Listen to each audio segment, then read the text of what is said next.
Please inhale fully.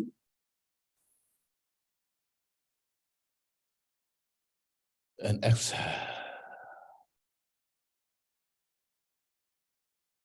Please inhale fully.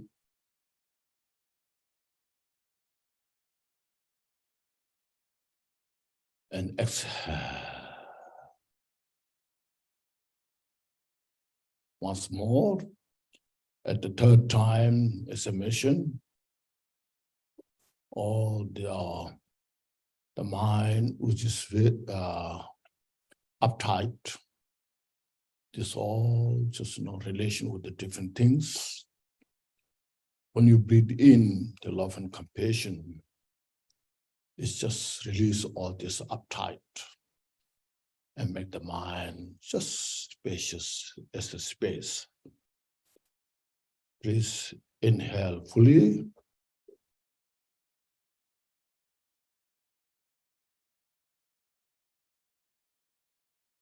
And exhale.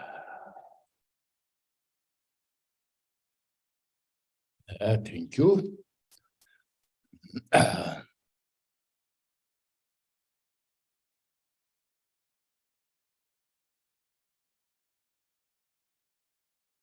Now, as we have discussions, and also you know this, you have met many great masters, teachers, and also you have read many books. Because of this, you know, we're here. So everybody is making effort. Not only human beings, even animals, birds, insects, just to relieve that temporary unwanted suffering. No, they're looking for food, they're looking for shelter, a better place, more safe. So this all are temporary. And as well, we human beings, we people do business, involved in the politics, researching.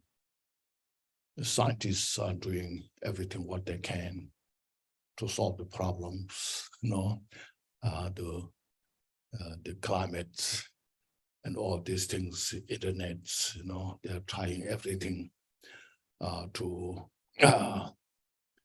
just to release the cause of suffering, whatever they're trying.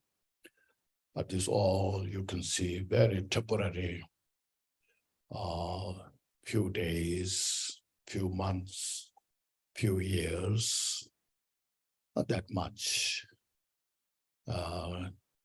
Haven't found yet full solution to free from entire suffering.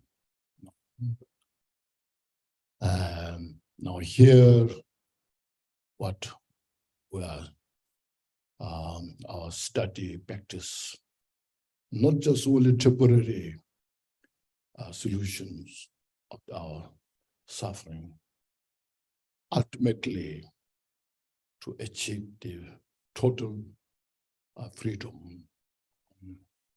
So that is, that lies our mind, you see, as we have discussions yesterday, the mind is such a powerful, mysterious,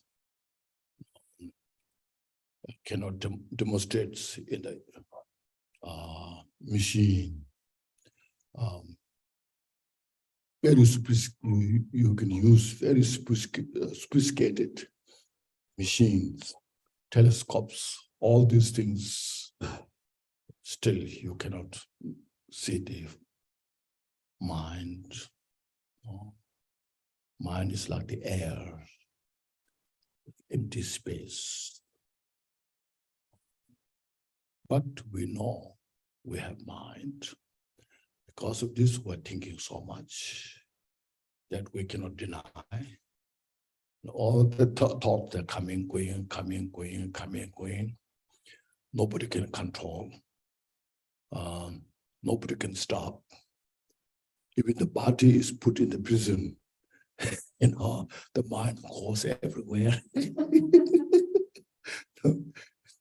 We cannot put the mind in the prison, So that's the reality. But you see, there is the mind. This we have to understand very strong. Many people that don't know.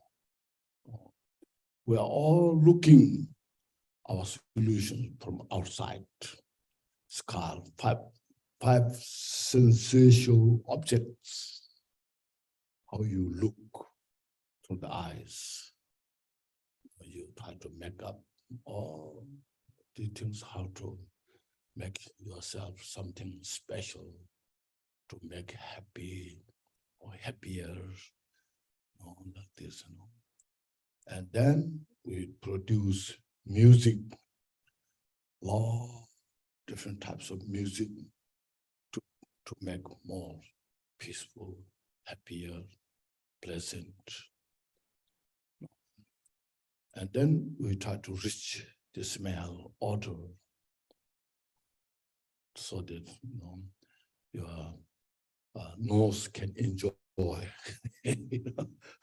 So, and then sometimes you see, now not these days, before that, when they advertise the coffee, your nose become like elephant nose. You get up in the early in the morning, there's in the kitchen, there's a coffee. So you make it a little happier, enjoyful, And then food is one of the very important. You see, there are so many restaurants. Then they have so many different types of cuisine, So these 5 objects, we all just try to make rich. We try to intoxicate with these 5 objects. So that's to solve the problem of the suffering, But it's very clear. It's very limited, They bring pleasures, happiness, but not the solution. Sometimes they bring more suffering. Then there's no limit, and we do so much things. And then another extreme suffering is there. See, very clear. It's not a culture of the something. Anywhere, everywhere, people enjoy these 5 sensual objects. People draw more to where the places have these kind of more exposed. That's the samsaric state. So now, when you look inside the mind, there you see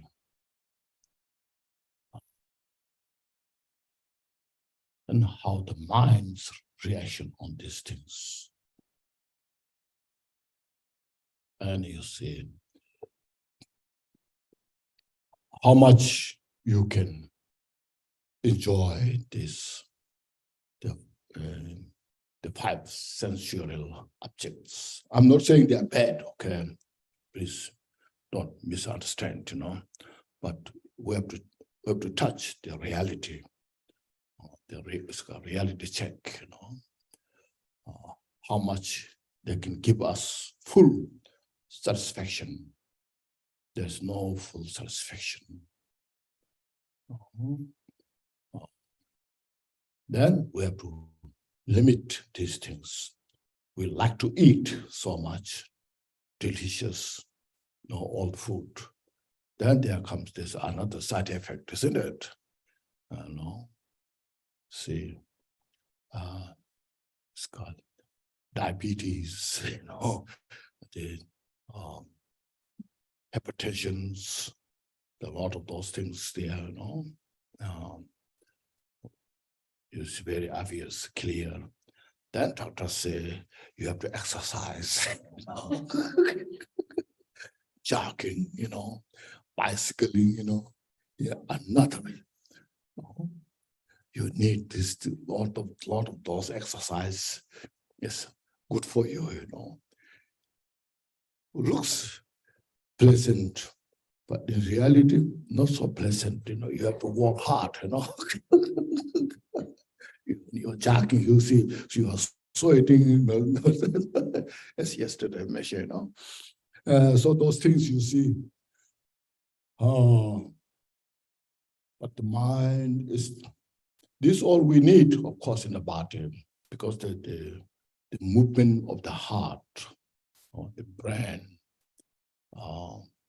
need those some exercises. The most important is the mind, you see. Mind is such, you see,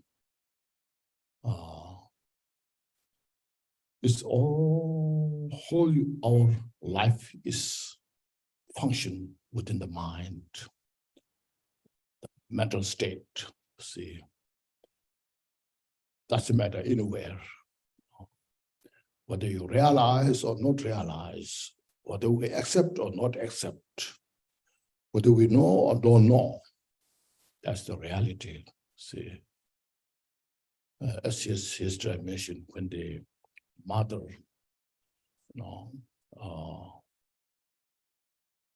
take care of these children out of love, out of compassion, the child is drawn to mother. See, there's a mother, a child is crying, and there's, let's say, 5, 6 people around.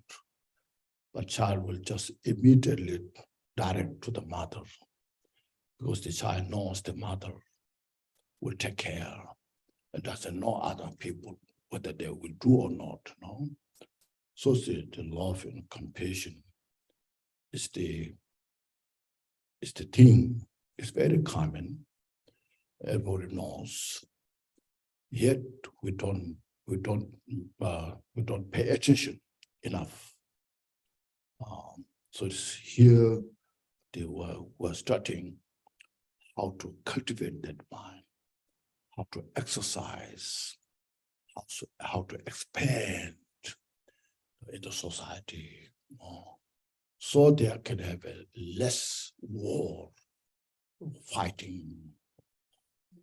Special leaders of the world, big countries, they need that kind of understanding, real love and compassion. They do have love and compassion to their family, their friends, but then they are called enemy. So we have to get rid of the enemy. Something, So that shows there's a limitation in the practice of love and compassion. So we here who are exposed in this, then we're so, as yesterday mentioned, we're so fortunate. This doesn't come without cause, without conditions. It comes in our life that we have made enough cause, we've made enough fortune to meet these kind of conditions. And because this, you see, the more you expand, sometimes people think love and compassion is weakness, very weak. So you have to have some aggressiveness, But you see, love and compassion doesn't come from the weakness. It comes from the courage, skill, you see. The great Bodhisattvas, the great, they call warriors, what they battle for, all the cause of sufferings, annihilate the cause of suffering. Then you got the victory from this total cause of suffering. They are the causes.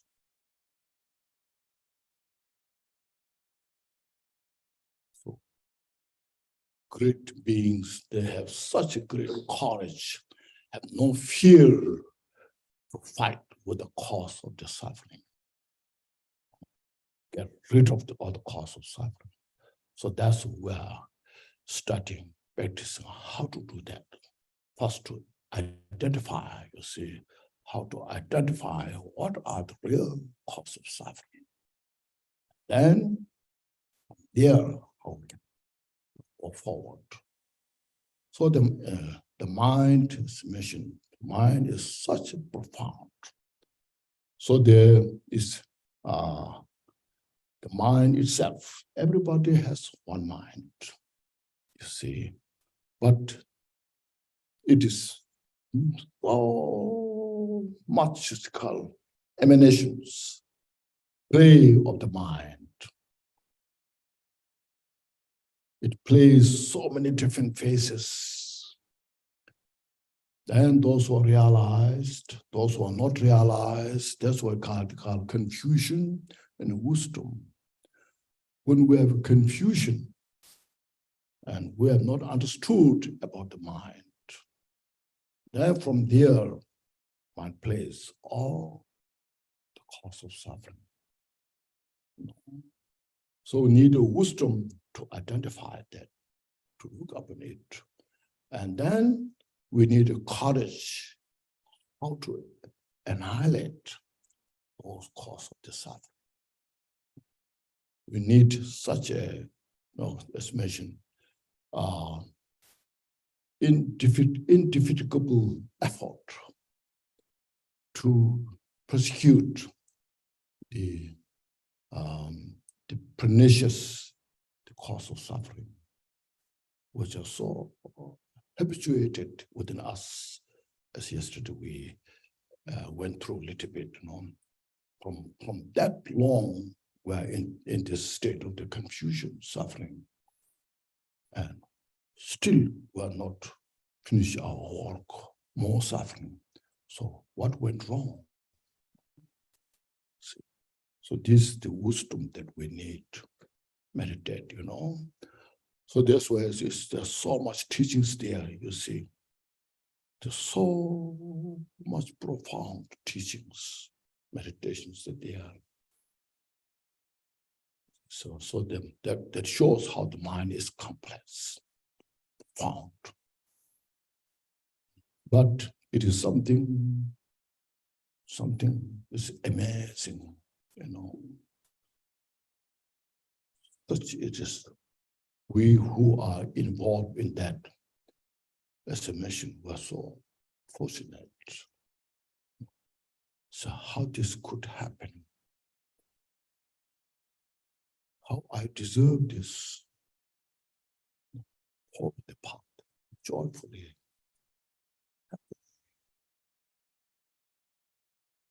What difficult make is, you see, our confusion, the ignorance, the mental afflictions.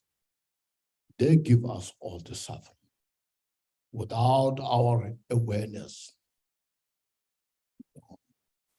how much we work hard to satisfy our attachment, how much we work hard to satisfy our anger, aversion. It's very good. How much we work hard to feed our greed, jealous, these things, We don't realize, working with those to feeding these afflictions, we are fully exhausted. Then at the end, nothing is accomplished. Then we live with the empty hand. This. Instead, if we made kind of a way to reduce these mental afflictions, and minimize slowly, and then finally uproot them. You see, then at the end of the life, you feel very joyful. You feel just something fearlessness can achieve. That was yesterday what I was talking about, we are working so hard to free from the fears. All the insurance companies, they're making a lot of money, to, to protect us from the fear. But how we are making effort to protect from the fear, but there's no, at the end, there's nothing is protected. You see, all the effort we made it, where gone? Our whole life we work now to protect all the fears. Now, at the end of the life, have we achieved something? Fearlessness? You see, just question that,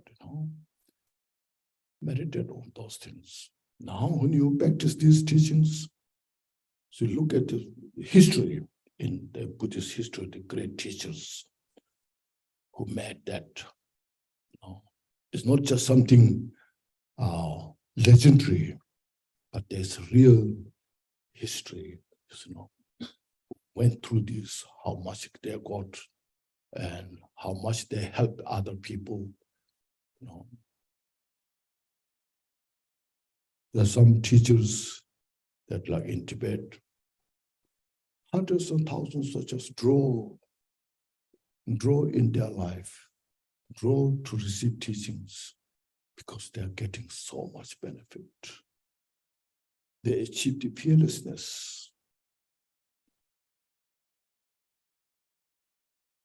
Even refusing teachings. Now they will be advertised, isn't it? Come, we have a lot of teachings, this. That time, sometimes teachers said, don't come here, go back, So, but the teacher has such great teachings.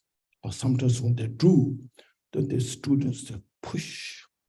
So please give us teachings. Repeatedly request. Because they know there's something special there. And when they receive those teachings, then they are totally satisfied. This is when you look at the history, it's very clear. As I mentioned, when you read the life story of Milarepa, Martha just treated Milarepa harshly and refusing giving teachings. Milarepa tried everything to get the teaching from Martha, going here and there, and what to do, what not to do, And then Martha was very reluctant to give teachings, all this. But at the end, when he accepted, and then Milarepa received the teachings, then you see how much joy brought to his life.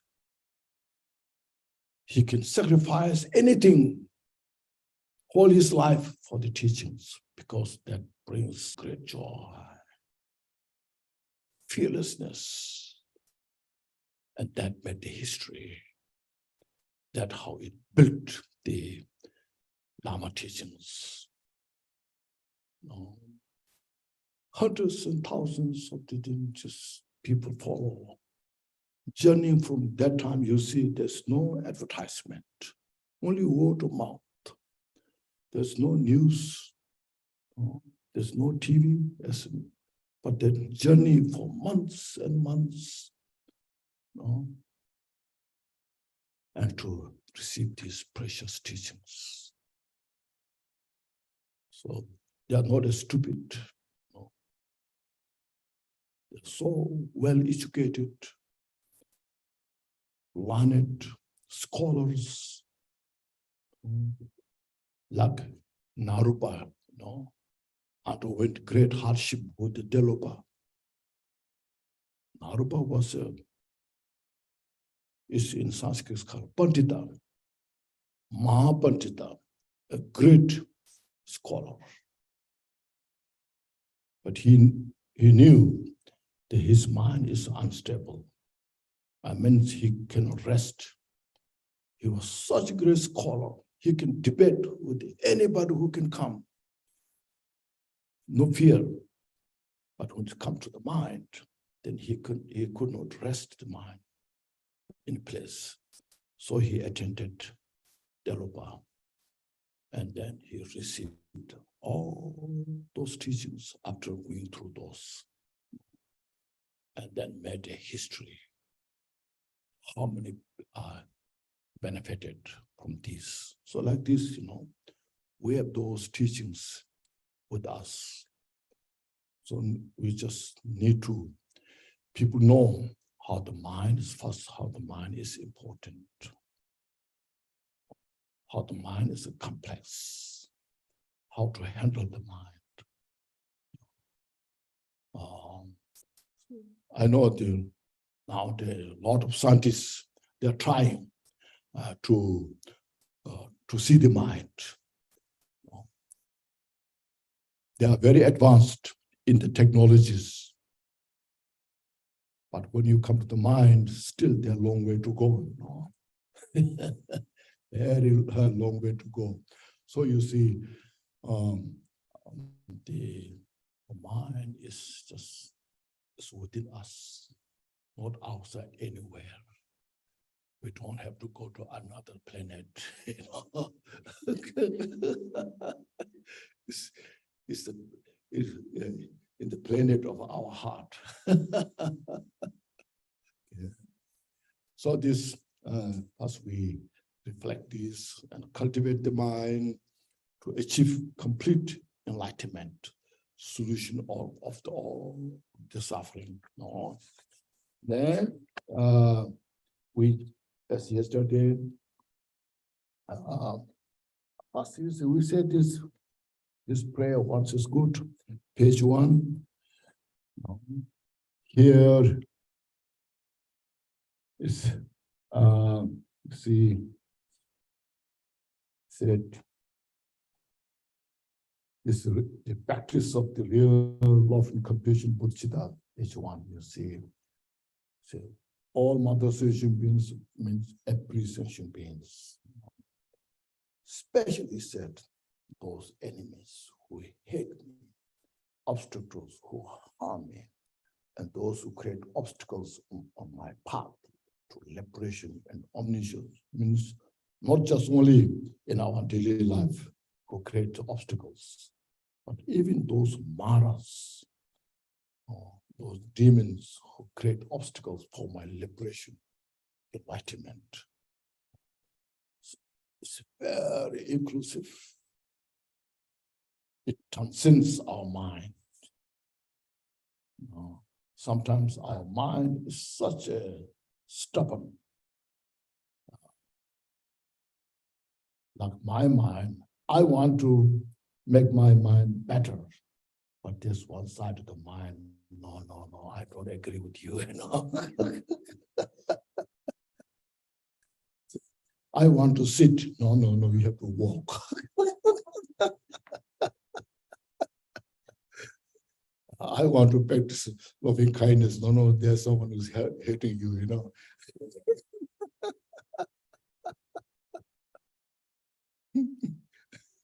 So there's two phases, you see. So these, how to help to these, that which brings the suffering. Those I need to prosecute, purify. There's no place for you in my heart. So we say this once, okay, together. All mother sentient beings, especially those enemies who hate me, obstacles who harm me, and those who create obstacles on my path to liberation and omniscience. May they experience happiness, be separated from suffering, and swiftly the state of unsurpassed, perfect, complete, and precious Buddhahood. Then next page 2. So because of this, now I have to train my body, speech, mind, step by step. No, doesn't matter how it takes time. Don't worry about it. No, it may take, because we come from countless lifetime, you know. Now, if it takes 1 eon, it's okay. You know, if it takes, 3 limitless eons, it's okay. You know, instead of going for endless eons, So here, thus until I perform virtuous deed with the body, speech, mind. Until that, I perform virtuous deed with the body, speech, mind. From now until this time, tomorrow, I perform virtuous deed with the body, speech, mind. So this is so precious. You can recite this every morning. Just reflect on this. Make your mind calm, peaceful. See, that will bring joy.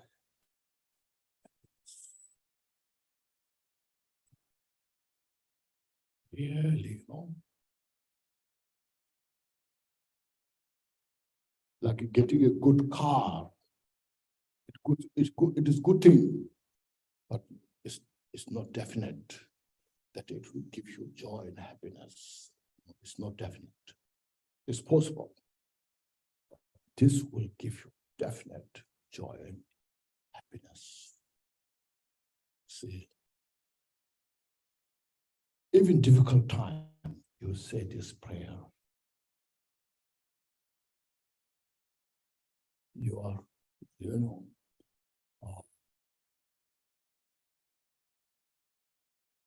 very difficult time. Yeah, it minimizes the difficulties minimize. So these prayers like 3 times, 4 times, 5 times, doesn't matter. We chant mantra, So 100 times, 1,000 times, 1,000,000 times, So you can do this. This may be better because this is practical approach here. When you chant mantra, you have to have high expectation. I chant this mantra. I hope something will happen, We're not sure,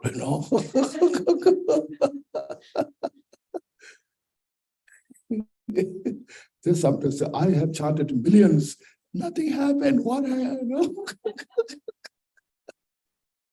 But here, you chant this, and just bring it into your heart, and it's definite. There's peace. See, so this is a practical approach. Okay. Sometimes we say you chant very profound message. This is very profound mantra, So, of course, mantra is profound, but we chant with the expectation. This is practical approach.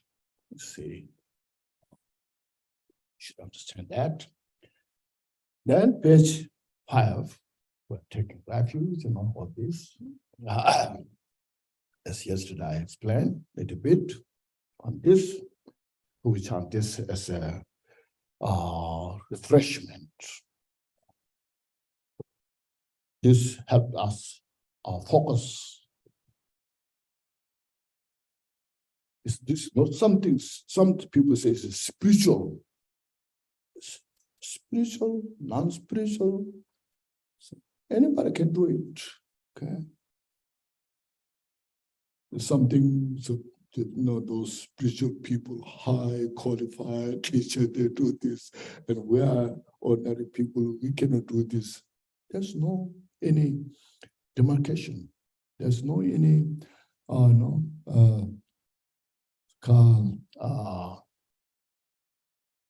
I should say discrimination. This is for everybody, anybody who's interested. So Buddha's teaching is taught for every sentient beings. There's no discrimination. Everyone who is suffering. As you mentioned, Buddha's concern is the suffering of the sentient beings. Not concern on the status, rich or poor. Everybody who is suffering in the world, so that's the Buddha's concern. So we should see that through the great wisdom and seeing the suffering of sentient beings with unbearable compassion, and taught these teachings to everybody. Buddha is not more favorite to me than you. Sometimes you say, maybe Buddha is closer to me than we are, But Buddha is closer to anybody who is more dedicated. You see? So we should understand that. Buddha has no discrimination. Buddha has no bias, okay? Buddha is very unbiased, okay? There's no racist in the Buddha, okay?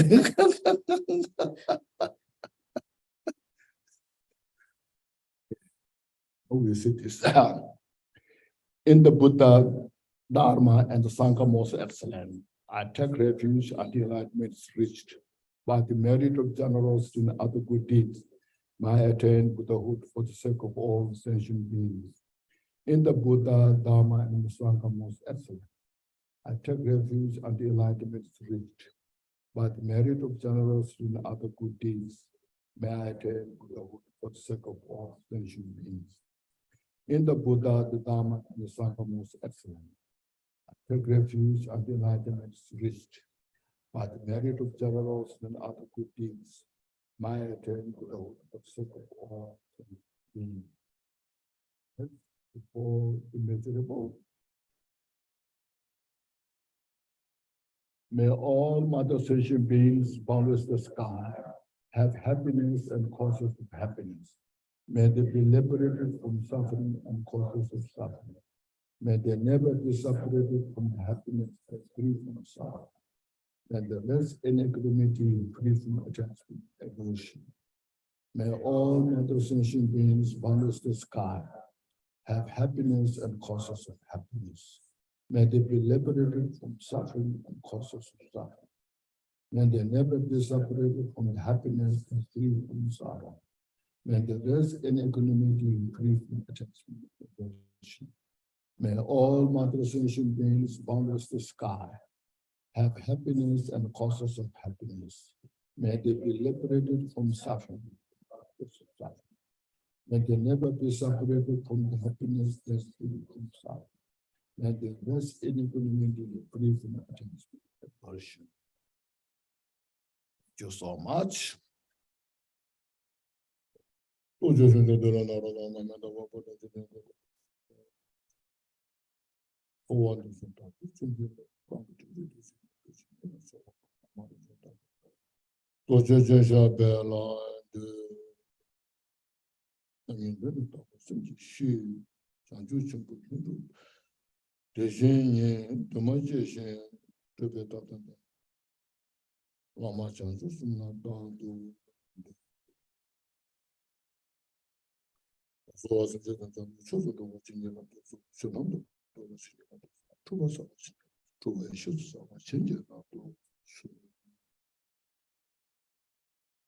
Okay, so we are studying briefly, not so details, about this four Dharma of Gampopa.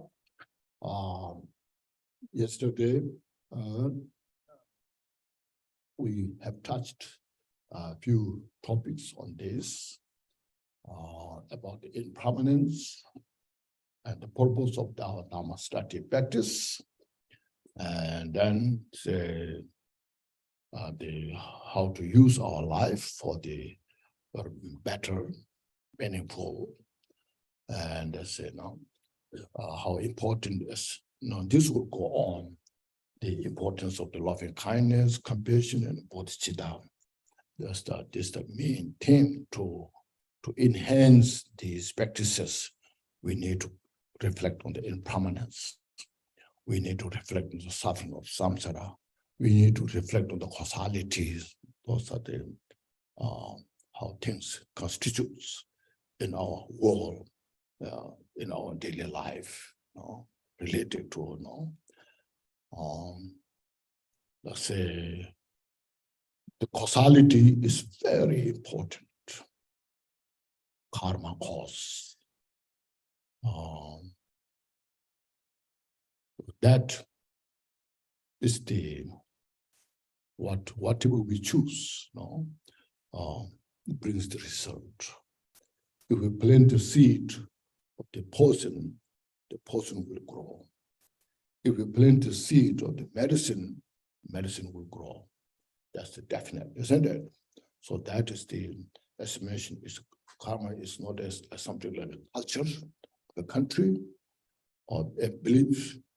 The cause, the causality is the reality, how things are functions, how everything is constituted within the institution of the causality, how everything is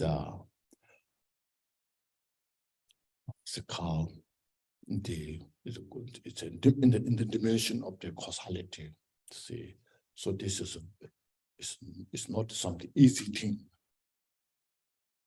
If those who know about the emptiness, Buddhist emptiness, Minerva said, emptiness is easier to understand than causality, the karma cause. Even highly gifted great masters, they cannot explain such subtle causality, except the Buddha's wisdom mind.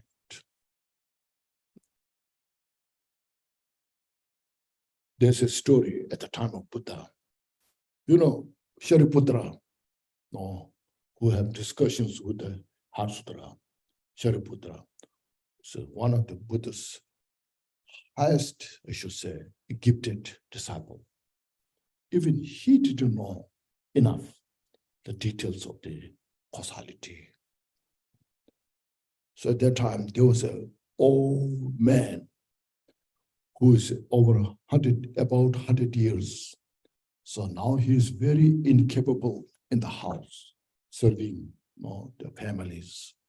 He can't get up easily, cannot sit down easily, a little, confused, So all the family members are looking down on him. You are useless, you better die, So he was so depressed. Now, so what should I do? Then he heard to become a monk. He will be very honored, respected. So he proceeded to the monastery where the Buddha was living. And he went there. At that moment, Buddha was in other place. So then he was looking someone who is highly respected, said that he wants to be ordained. So the Shariputra was there. So he heard Shariputra can do it. So he went to Shariputra. So I want to be ordained. Please give me ordination. And then Shariputra looked at him. He's such old, cannot learn how to read, write, incapable of anything, doing things. So Shariputra said, you are outdated.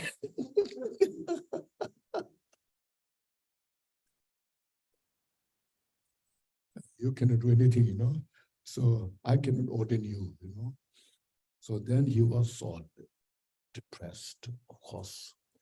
Then he just went to the temple, his head put on the doorstep of the temple and cried. So then Buddha came by and Buddha said, what are you doing here? And he explained what happened. So I can't go back to my home because they all neglected me. Now here I'm dying, The Buddha saw exactly what his potential. So, oh yeah, you get up, It's another disciple, Buddha's disciple, Mongoliana. So Carl, Mongoliana, come here, train him, give teachings and train him. So Mongoliana also thought this, I cannot deny what Buddha said, but he's outdated, So Mongoliana accepted, ordained him and gave teachings, meditation, just you do those meditation, all these things, So they're long story there. I cannot go all those, but they're long stories. And the young monks, they're looking on down him, the young, the novice monk, he's in the part of the novice monk, So all the novice monks are young, teenage, 20s, teenage, they're running back and forth, kicking him, So then he's another depressed, So now in the house, I cannot, So nobody pay attention on me, they're looking down on me. Now here in the monastery, the young monks are looking down at me. Now I better suicide. He went to the riverside, taking off the clothes and ready to jump. And then Mongoliana saw that he was going to suicide. So he just went down. And what are you doing here? He said, he told his kind of problem, So Mongoliana thought he needed a lesson. So through this all went a lot of stories, went through step by step. Then at the end, there's a dinosaur died in the ocean. Dinosaur died in the ocean. All the flesh washed away. After many years, the ribs are so big, like a road that you can walk on. And Mongoliana said, this dinosaur who died, one of your previous life.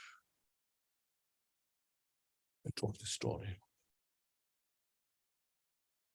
Now, if you don't pay attention to this life, understand about this life, you are a problem. So he got the lesson. I'm just being disappear this life, my suffering here. I'm not looking more distance farther. My suicide is not enough to solve the problem.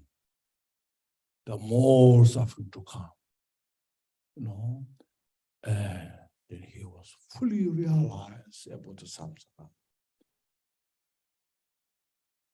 and got such great lesson. If I don't try now, when I get the opportunity, then he got a full attention to this life and renounced the attachment of this life, some pleasure of this life. And he meditated and achieved the arhat. So Buddha saw the potential of that old man, which Shariputra didn't see. It's the causality, you see.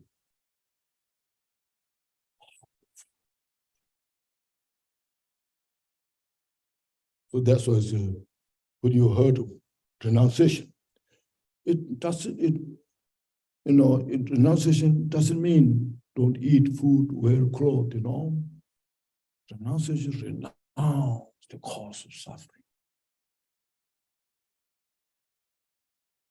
which is within us, our attachment, our aversion, our ignorance. Those need to be renounced. When you renounce those, just at that moment, our life is much better, more peaceful. There's joy, there's happiness. Without looking for, without attachment, is the flavor of the practice. The joy and the happiness is just a flavor of your practice.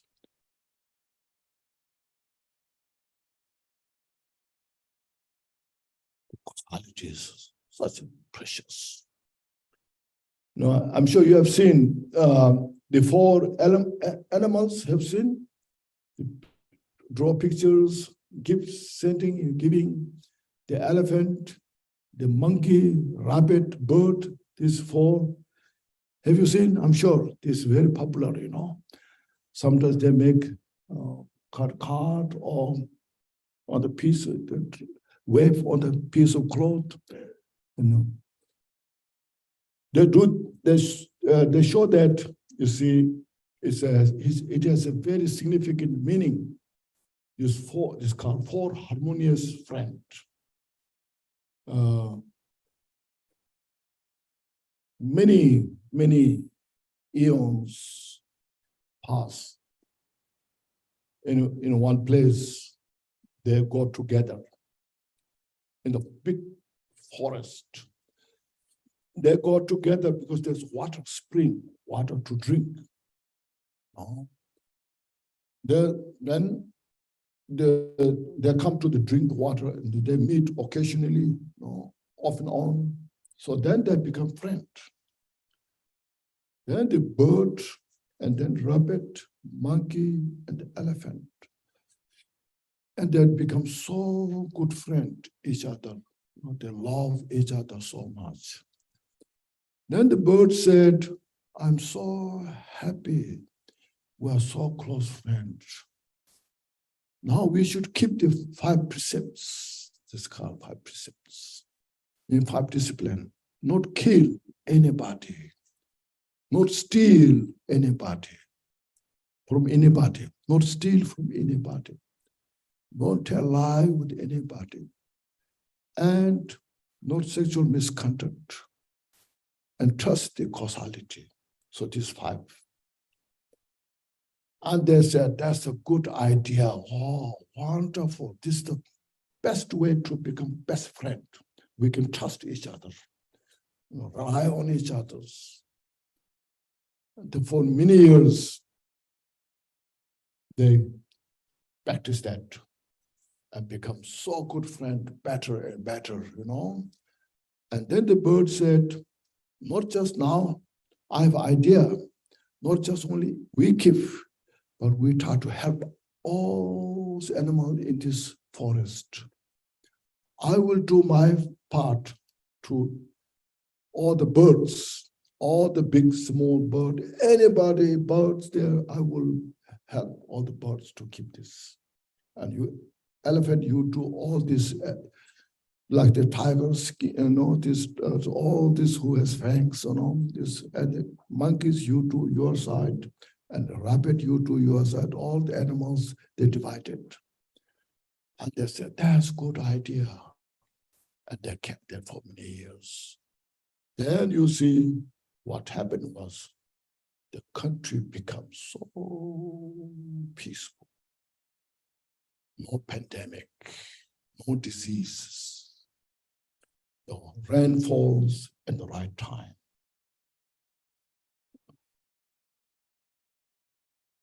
Everything becomes so peaceful, harmonious. There's no fear when you see each other.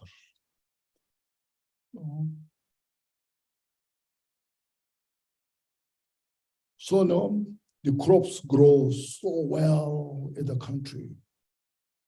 And the people, the king, people in the country are so amazed. What is this about?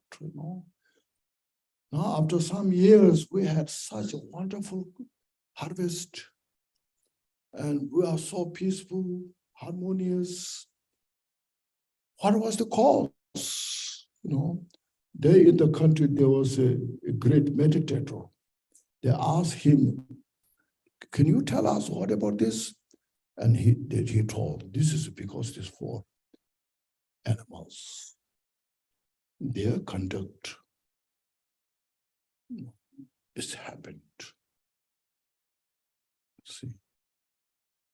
So there, the great meditator, he explained to the people in the country, And then everybody saw inspired.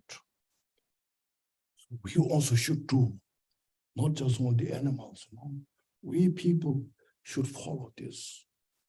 And then everything become so wonderful country. You see, now you see, as mentioned yesterday, what of our the disasters, just because of the fighting, lack of this five best practice. This is not a religion, no. It's causality in the world. This doesn't contradict any of the belief, religion, Christianity, Muslim, Hindu, Buddhist. Anybody can practice this, or even non-believers who are idiots, they can also keep this because they get the benefit. See, these are the much more important. Sometimes we say, some Buddhists will say, oh, all the pandemics, we had the pandemic in the last few years. And then we ask our great teachers, and they say, you do this mantra, this mantra. How many can do this mantra? Non-Buddhists will not do. Even Buddhists, Theravada, Mahayana will not do. Few Vajrayanas. How many Vajrayana? Just only a handful. How much will they bring the effect? But if we do keep this 5%,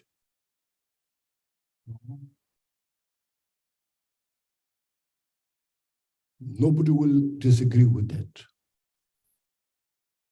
If the constitution is built on this 5%, great wonderful that would be. So this causality, it is a karma. We keep these. No, everybody, individuals. Just in our life, you see the person who is not engaging in the sexual misconduct, who's not consuming alcohol, who's not telling a lie, who's not harming. The people see that person as a decent person, trustworthy. So they will say, this is a very good person. He doesn't consume alcohol. He doesn't tell lie. He doesn't cheat. He's a very good person. You see? It's admiration. It's a subject of admiration. Everybody, everywhere. Make sense? So this, is not just a spiritual thing. It's the reality check. You know? We understand this and those aspects. Then this life, we're much better off. You feel also proud yourself. I'm doing well. No. At least I'm not harming others if I cannot benefit others. So this is how to abstain harming others. Abstain from harming to others, you see. On the basis of that, then we practice loving kindness, compassion, bodhicitta. Everybody can do it. Your mind is clear, your body is better. So the health of the mind, health of the body is much better. See. And that brings the peace in the community, in your family, in your community. Then, see, if practice is introduced in your county, in your district, in the state, in the country, so now real peace.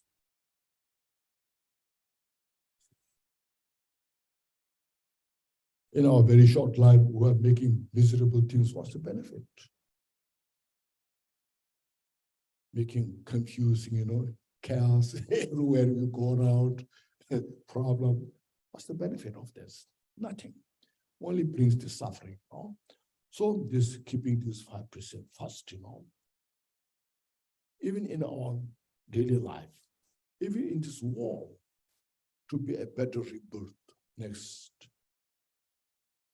Sometimes you do those Buddhists, somebody's died, what kind of prayer should say to reborn higher place? No, these 5 precepts are the best cause to be born in the higher realm. Yeah. It's a foundation. See, that's how here this 4 Dhammas of Gampopa. You see how to follow, how the Dhamma become the Dharma. You see, keep these 5 precepts. Trust on the causality. First understand, study them. In the Bible says also, what's the Bible does say it on, as you sow, so shall you reap, See, exactly talking about the karma. As you sow, so shall you reap. Which goes round, comes round.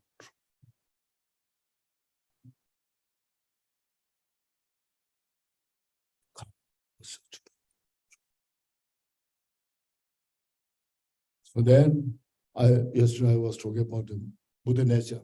See, in the Bible says, the kingdom of the God is within you. Have you heard of that?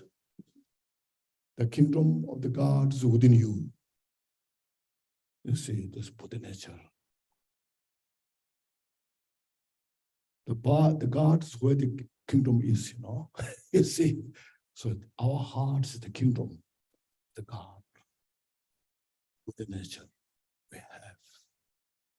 There's a lot of practical things. There are a lot of similarities. The believing system is a little different. You believe this, I believe that, all the practical things for peace, happiness, loving kindness, compassion, everywhere. With religion, without religion, very similar. Because that's how things function, you see. So Buddha was talking about them from the experiential things.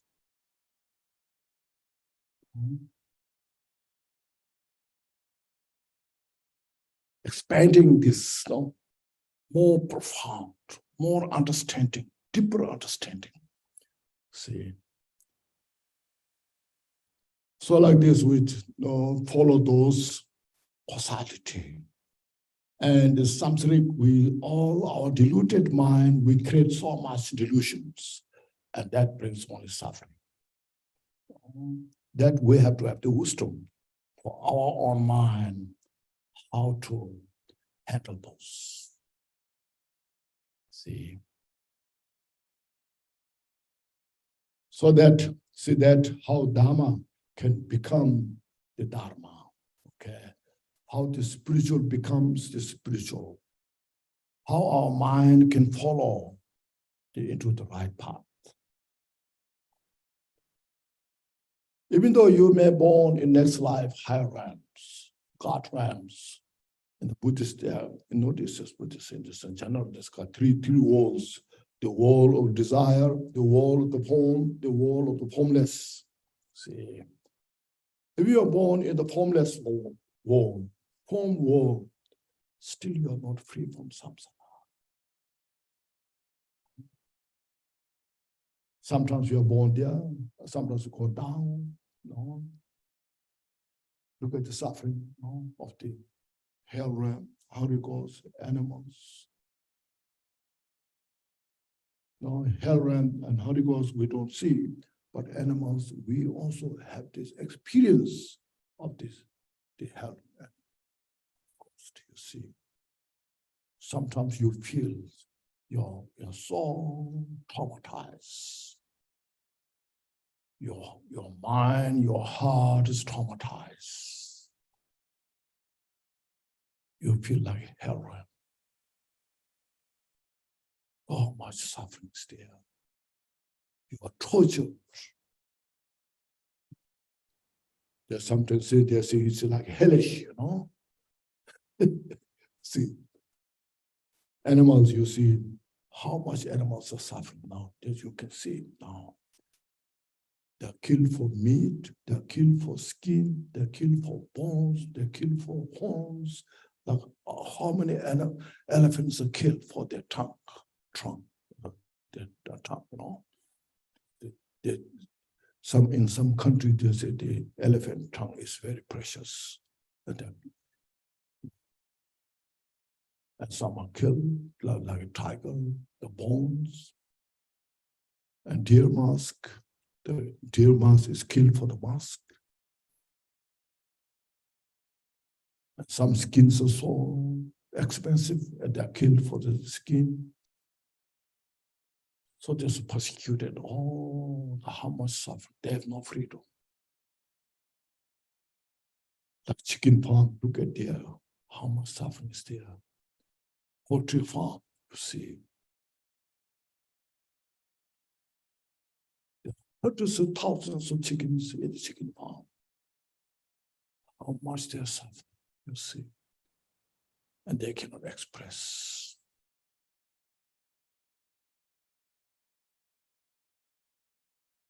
In the mind, how much they are. And they have a lot of chemicals feed it, isn't it? So they grow so fast, you know. And chicken, they themselves don't believe. Every month they're growing so fast, you know.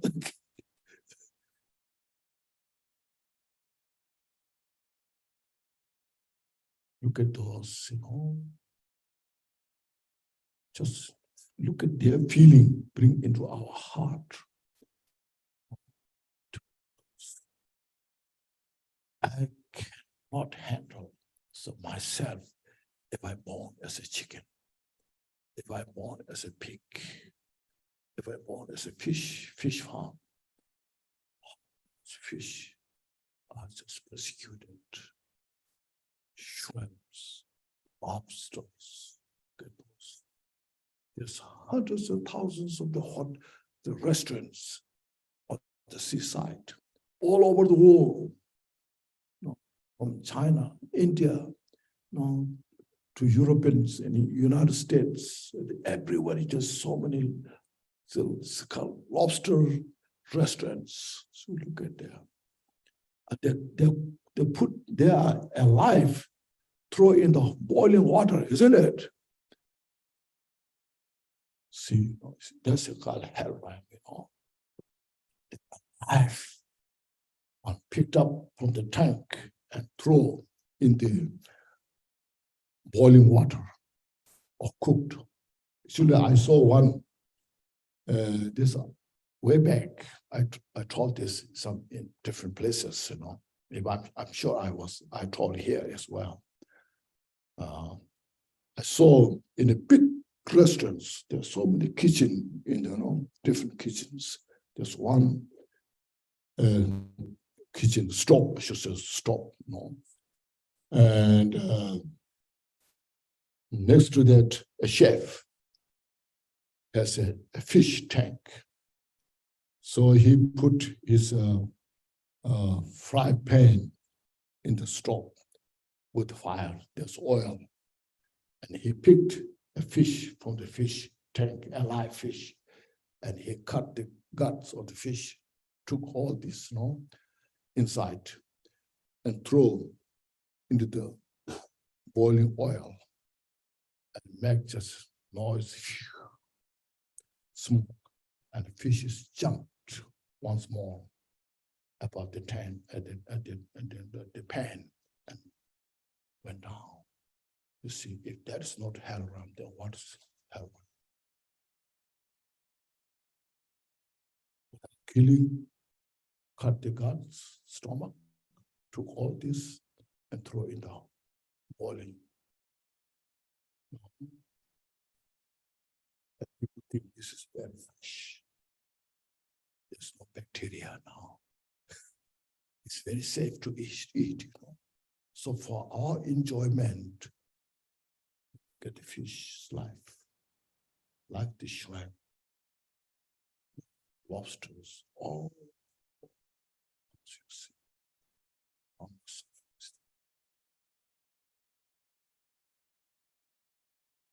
This is nothing to the spiritual, okay? It's reality, nature. My suffering, your suffering, and their suffering. Nobody wants the suffering, you see. It's not spiritual. Say, we are spiritual, we don't like suffering. But they're okay, they're suffering, you know. Even animals, they're suffering. They don't like the suffering, torture, but they have no choice. They don't have a protector. They don't have a leader. Buddha talked about this as leader of all sentient beings are suffering.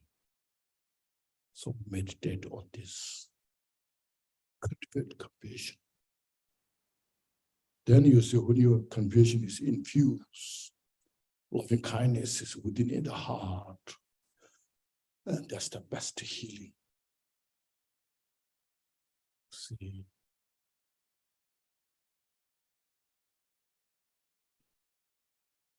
Then you desire to free from entire samsara.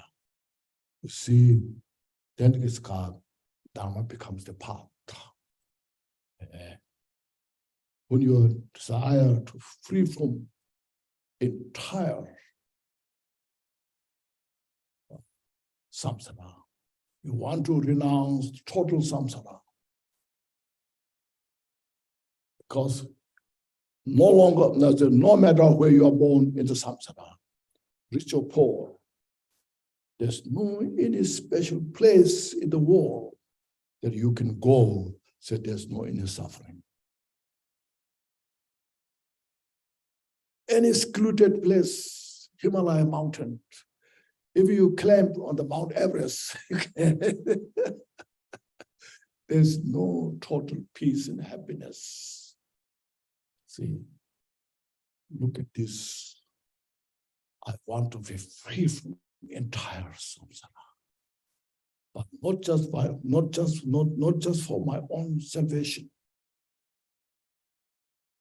Charavakas, Partik Buddhas, individual realizers.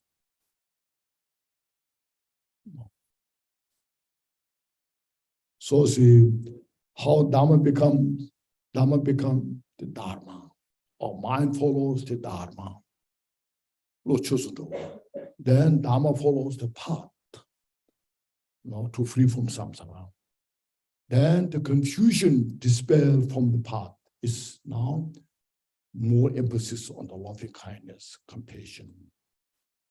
So sometimes we have confusion. There's Buddha taught all the teachings, no doubt. There are individuals who are so desperate.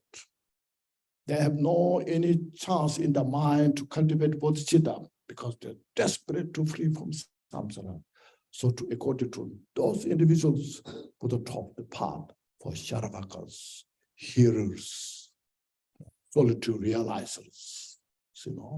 The Partik Buddhas, their Nirod, to achieve their Nirod, cessation. So for that, not to follow that practice of loving kindness, compassion, bodhicitta, so precious. So that's the also practice of loving kindness, compassion is the best method to eliminate pandemic, disease, so all the different things. There's a story.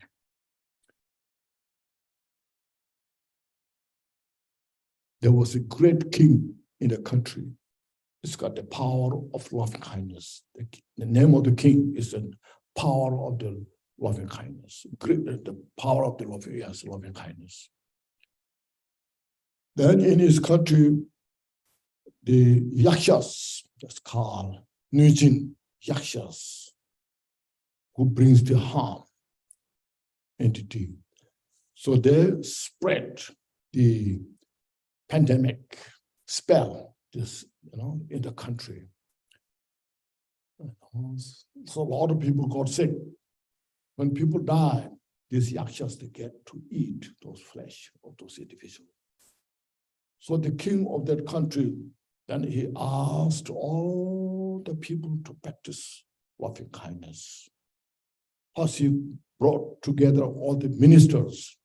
So there's a minister in different provinces, different part of this country. So he brought all the ministries in his kingdom and then talked to the king. Now, he said, in my country, people are getting so much different pandemic, sickness, all this. The best medicine is to practice the loving kindness. So the king talked the instruction how to practice loving kindness. For a few days, the conference. Then all those ministers, they went. Here we can say senates, Congress, people went down to all those. And then everyone's practicing loving kindness, compassion for days. And everyone is, because the king said, I order to do this.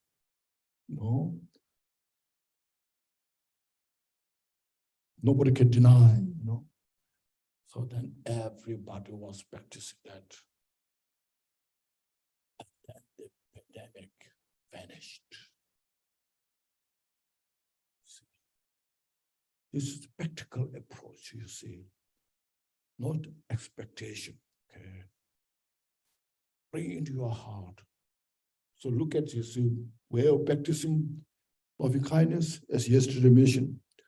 Look at your person who's most close to you, your mother, your friend, your child, and then how you take care. What it means for you, this person to you. How much you owe, Let's mention like mother, The day when the child is born, it's like an insect, nothing, only cry. The mother, without throwing, kept the child. And the feed, breast, milk, and clean the whole body every day. How to make our child happy. With so gentle care, day after day, month after month, year after year. When the child started walking, she's so happy. Said, my baby is walking. When the child is speaking few words, she's so happy. Oh, my child is talking. Then she's sent to school, get good education. The child is, it's her heart, her eye, to make the best person in the world.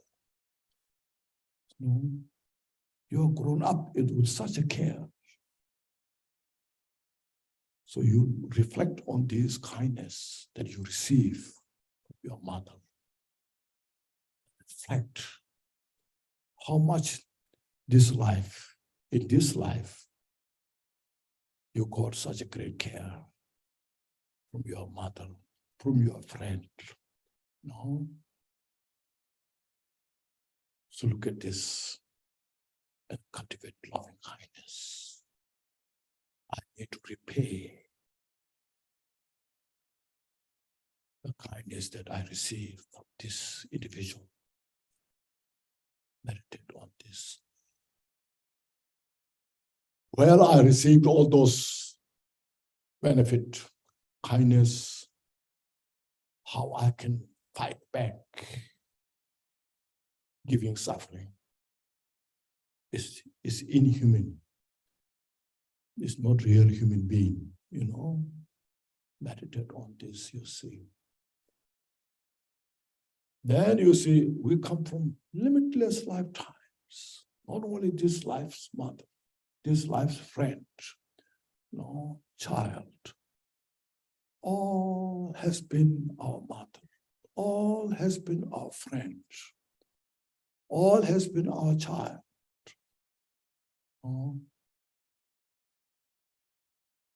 So you multiply this loving kindness. Expand this one.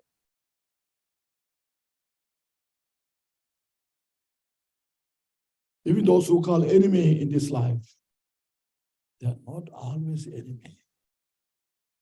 Your best friend can become your enemy. Your enemy can become also your friend. Everything is transitory nature. Everything is just illusion. So look at this. But everyone desires for peace and happiness. Everyone is not wishing for suffering. See, as I mentioned, this is not a religious training, a spiritual thing, this reality. Everybody in the world can practice this. So the king taught this kind of method to his ministers. Now you all go to your own places, and then you just train your people. So you make my country a better country, more safe, more peace, happiness. So all the ministers, they went just right, what you said, will do. So they went and then taught these teachings for days. Then as mentioned, the pandemic vanished. All those yakshas, so now they have no food to eat. Then they came direct to the king. No, we are hungry, we have no food. No. We need food. So the king ordered to his attendants, yes, feed them what they want. And they said, we eat flesh, we drink blood. So now king has a dilemma, what to do. So he's worrying, what should I do to help them? I can't help this person to be alive and kill somebody else.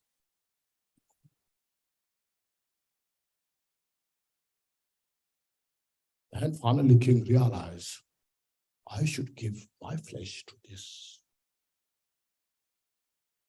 So king cut flesh from his body and fed those yakshas, And then those yakshas were so impressed. You are the real practice. You are practicing loving kindness. It's something real, not a fake. So they said, now this life, you save us giving your flesh. Now they said, through this practice, no doubt, you purify not only your obscurations in the mind and accumulate great merit. One day you will become Buddha, enlightened.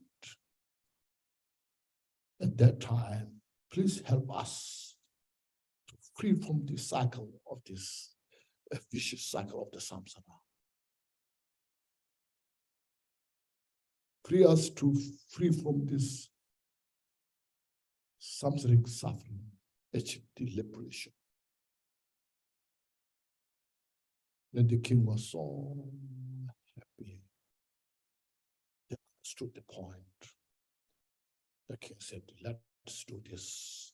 So dedicated by this practice of generosity, purify all obscurations of the mind, you and me.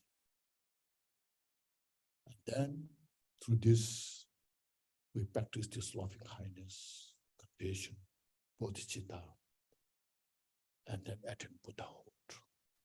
And may I help you to free from samsara. See, the first 5 disciples were the rebirth of those yakshas. So you see, that kind of great is there. So you see, to free from these different types of disasters, pandemics, as mentioned, taking care of the karma, and practicing loving kindness, compassion. See, it's the only solution.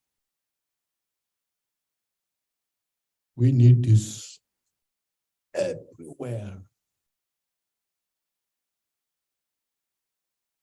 Every corner of the country or world. I think we need more than before.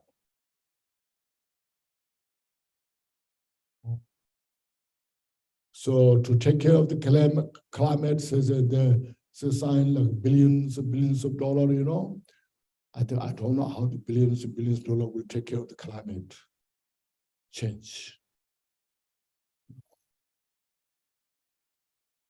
But these practices cost nothing. Okay? It doesn't cost a penny. But it's this total solution to free from all those confusion. Take care of this, like at least 5 precepts. Those practice loving kindness. Even this day-to-day life, there's a practical approach, there's practical benefit. The moment you have the loving kindness in your heart, at that moment, your high heart beating will slow down. Relax your heart and get the benefit, this peace. That is for yourself, for your family, for your friend, all round. Then for this life, for next life, then for enlightenment. You see, we have to have that kind of our big heart. We have the Buddha nature.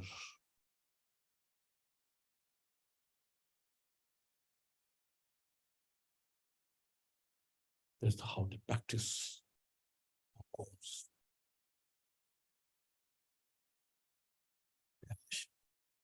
Should we make a short break? Om Banza Sato Samaya, Mano Balaya, Banza Sato Denopa, Tishan Deto Membawa, Sudu Kayo Membawa, Subu Kayo. Anorado Membawa, Sarwa Siddhi Mebraya, Sarwa Karma Suzane, Zetan Shriya Guru Kung Ha Ha. Sawa Dada Gada, Badrama Memoda, Banzem, Ma Samaya, Sato.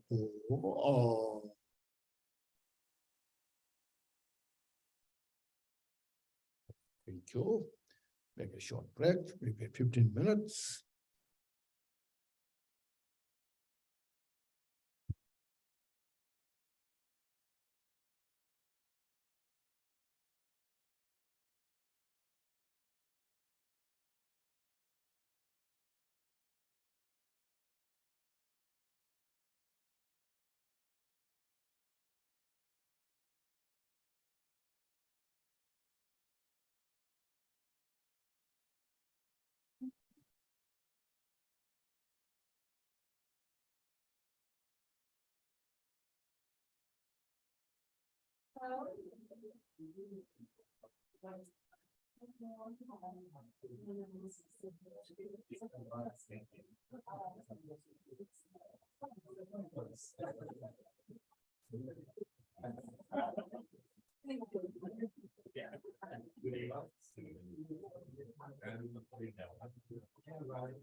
Mama Zogo Suva Yarandu Zarwandu Ranza Ranzandu Mamandu Bezuva Om Mama Zagra Suva Yarandu Zarwandu Ranza Ranzandu Mamandu Bezuva Om Mama Zagra Suva Yarandu Zarwandu Ranza Ranzandu Mamandu Bezuva Om Mama Zagra Suva Yarandu Zarwandu Ranza Ranzandu Mamandu Bezuva Om Mama Zagra Suva Yarandu Zarwandu Ranza Ranzandu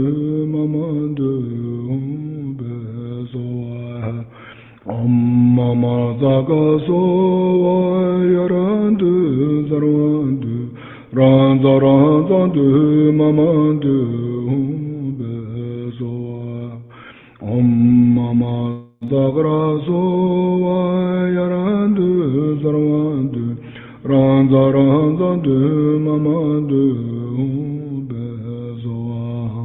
Om Mama Zagra Suva Yarandu Zarwandu Ranza Ranzandu Mamandu Bezuva Om Mama Zagra Suva Yarandu Zarwandu Ranza Ranzandu Mamandu Bezuva Om Mama Zagra Suva Yarandu Zarwandu Ranza Ranzandu Mamandu Bezuva Om Mama Zagra Suva Yarandu Zarwandu Ranza Ranzandu Mamandu Bezuva Om Mama Zagra Suva Yarandu Zarwandu Ranza Ranzandu Mamandu Bezuva Om Mama Zagra Suva Yarandu Zarwandu Ranza Ranzandu Mamandu Bezuva Om Mama Zagra Suva Yarandu Zarwandu Ranza Ranzandu Mamandu Bezuva Om Mama Zagra Suva Yarandu Zarwandu Ranza Ranzandu Mamandu Bezuva Om Mama Zagra Suva Yarandu Zarwandu Ranza Ranzandu Mamandu Bezuva Om Mama Zagra Suva Yarandu Zarwandu Ranza Ranzandu Mamandu Bezuva Om Mama Zagra Suva Yarandu Zarwandu Ranza Ranzandu Mamandu Bezuva Om Mama Zagra Suva Yarandu Zarwandu Ranza Ranzandu Mamandu Bezuva Om Mama Zagra Suva Yarandu Zarwandu Ranza Ranzandu Mamandu Bezuva Om Mama Zagra Suva Yarandu Zarwandu Ranza Ranzandu Mamandu Bezuva Om Mama Zagra Suva Yarandu Zarwandu Ranza Ranzandu Mamandu Bezuva Om Mama Zagra Suva Yarandu Zarwandu Ranza Ranzandu Mamandu Bezuva Om Mama Zagra Suva Yarandu Zarwandu Ranza ranzandu mamandu beswa. Om mama sakra sova yarandu zarvandu. Ranza ranzandu mamandu beswa. Om mama sakra sova yarandu zarvandu. Ranza ranzandu mamandu beswa. Om mama sakra sova yarandu zarvandu.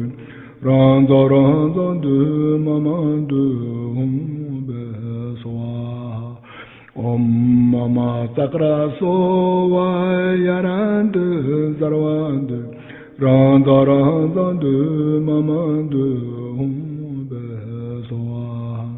Om mama sakra sova yarandu zarvandu. Ranza ranzandu mamandu beswa.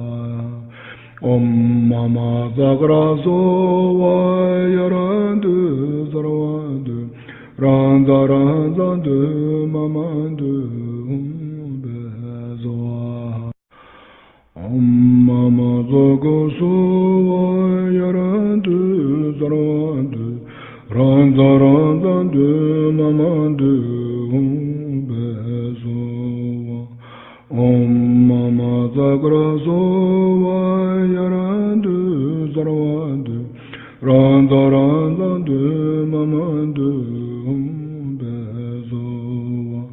Om mama sakra sova yarandu zarvandu. Ranza ranzandu mamandu beswa. Om mama sakra sova yarandu zarvandu. Ranza ranzandu mamandu beswa. Om mama sakra sova yarandu zarvandu. Ranza ranzandu mamandu beswa. Om mama sakra sova yarandu zarvandu. Ranza ranzandu mamandu beswa. Om mama sakra sova yarandu zarvandu. Ranza ranzandu mamandu beswa. Om mama sakra sova yarandu zarvandu. Ranza ranzandu mamandu beswa. Om mama sakra sova yarandu zarvandu. Ranza ranzandu mamandu beswa. Om mama sakra sova yarandu zarvandu. Ranza ranzandu mamandu beswa. Om mama sakra sova yarandu zarvandu. Ranza ranzandu mamandu beswa. Om mama sakra sova yarandu zarvandu. Ranza ranzandu mamandu beswa. Om mama sakra sova yarandu zarvandu. Ranza ranzandu mamandu beswa. Om mama sakra sova yarandu zarvandu. Ranza ranzandu mamandu beswa. Om mama sakra sova yarandu zarvandu. Ranza ranzandu mamandu beswa. Om mama sakra sova yarandu zarvandu.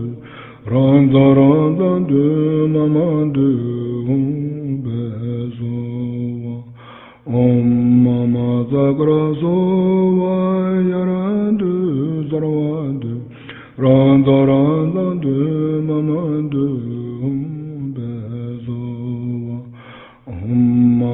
zagraso yarandu zarwandu ranza ranza du mamandu bezo mama zagraso yarandu zarwandu ranza ranza du mamandu bezo mama zagaso yarandu zarwandu ranza ranza du mamandu bezo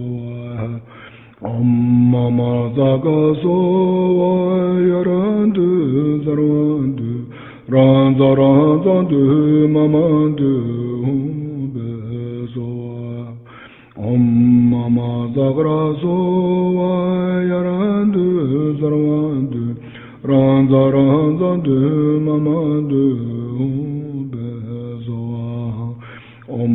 mama zagraso yarandu zarwandu ranza ranza du mamandu bezo mama zagraso yarandu zarwandu ranza ranza du mamandu bezo mama zagraso yarandu zarwandu ranza ranza du mamandu bezo mama zagraso yarandu zarwandu ranza ranza du mamandu bezo mama zagraso yarandu zarwandu ranza ranza du mamandu bezo mama zagraso yarandu zarwandu ranza ranza du mamandu bezo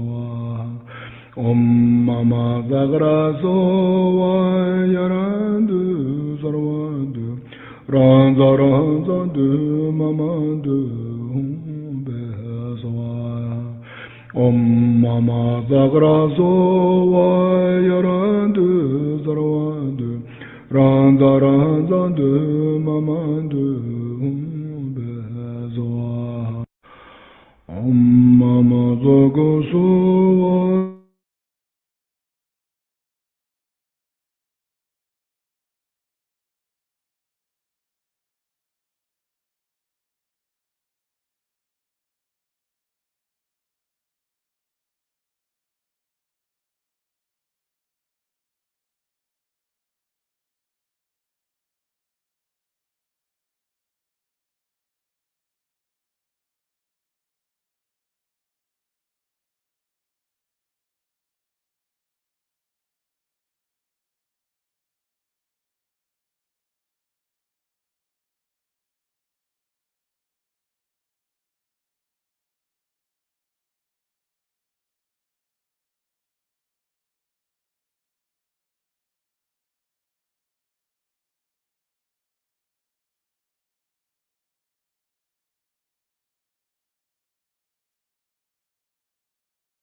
First, please take a deep breath.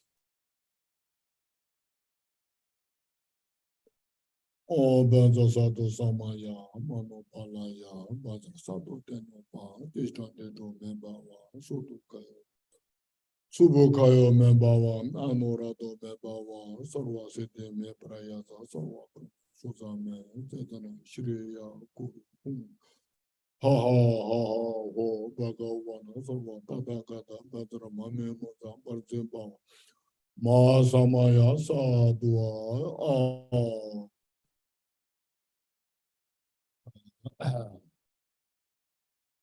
Thought maybe we can do this short Korean that's yesterday we have done. Shall we do that? Just a few minutes, 10, 15 minutes.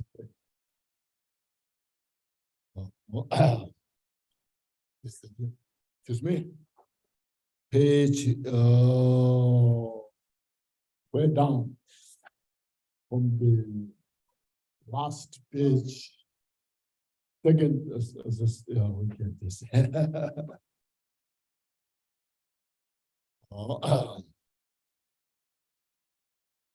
Just relax physically, mentally, and as I mentioned, Dhama Lord Gampopa was enlightened master, not just methodologically, but historically.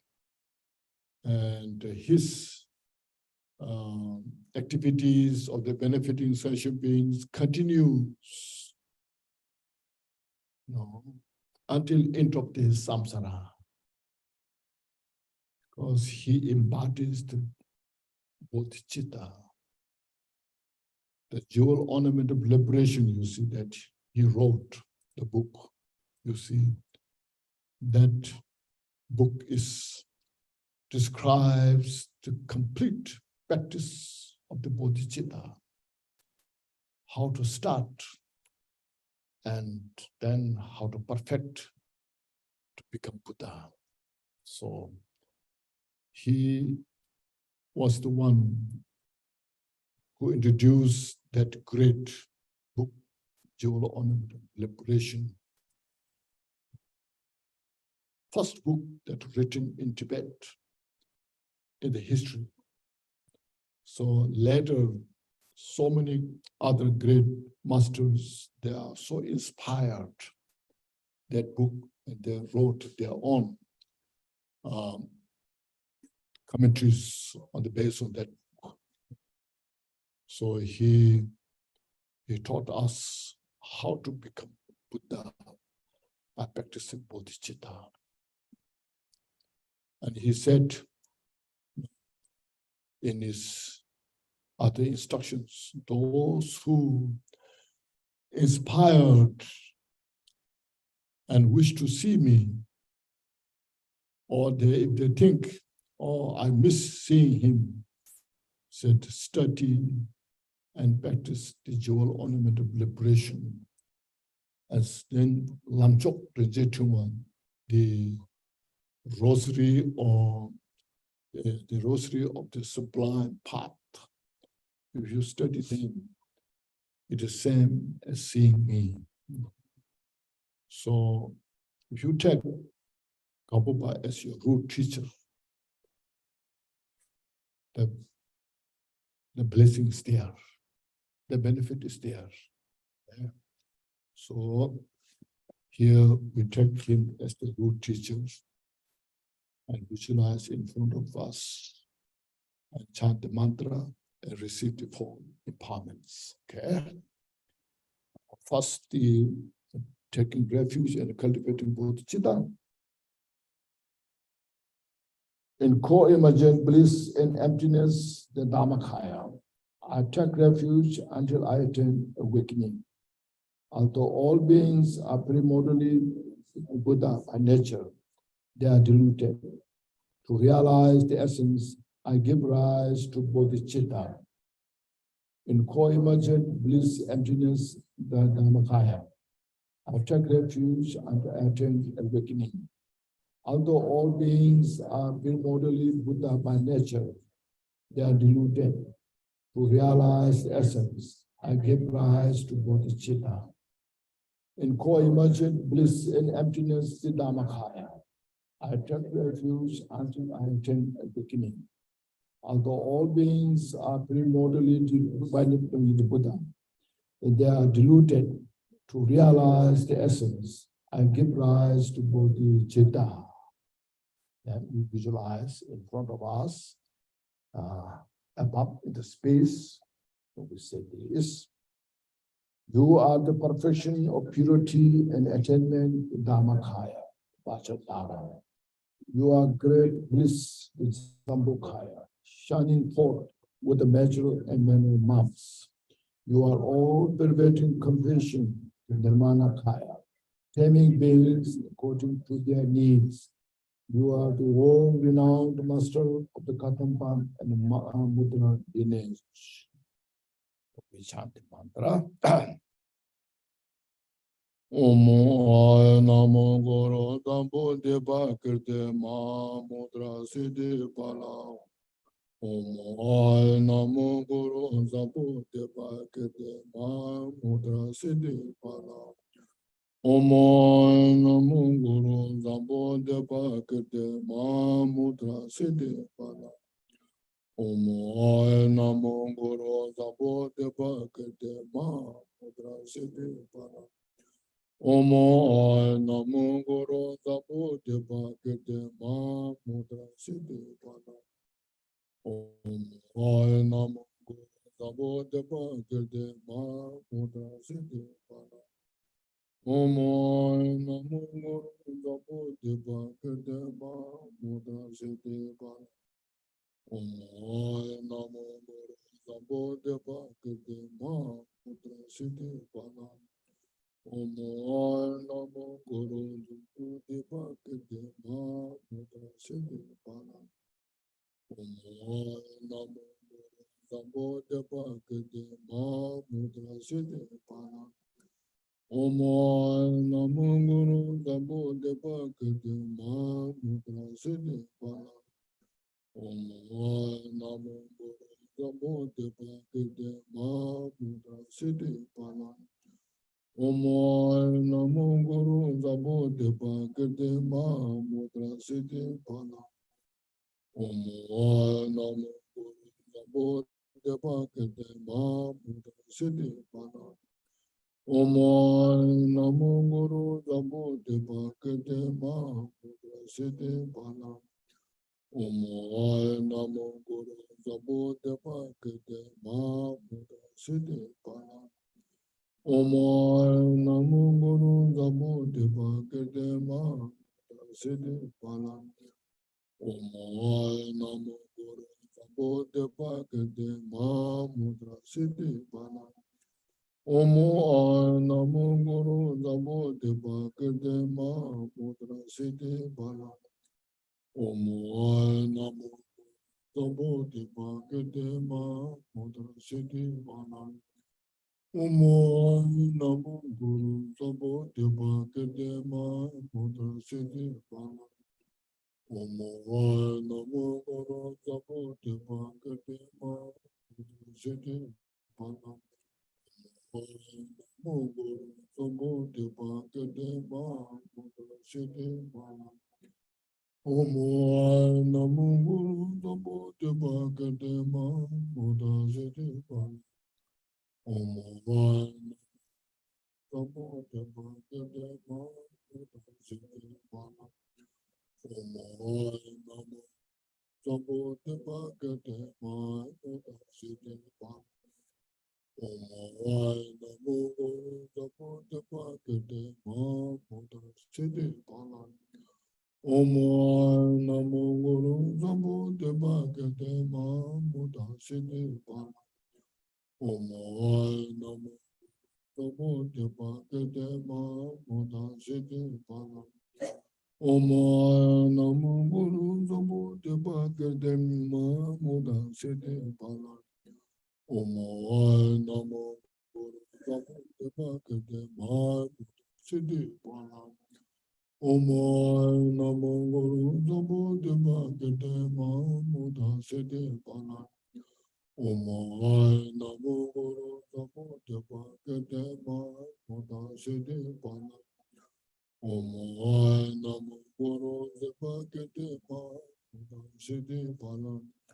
Omo Aya Namo Dambo Deva Kirte Mahamudra Siddhi Pala.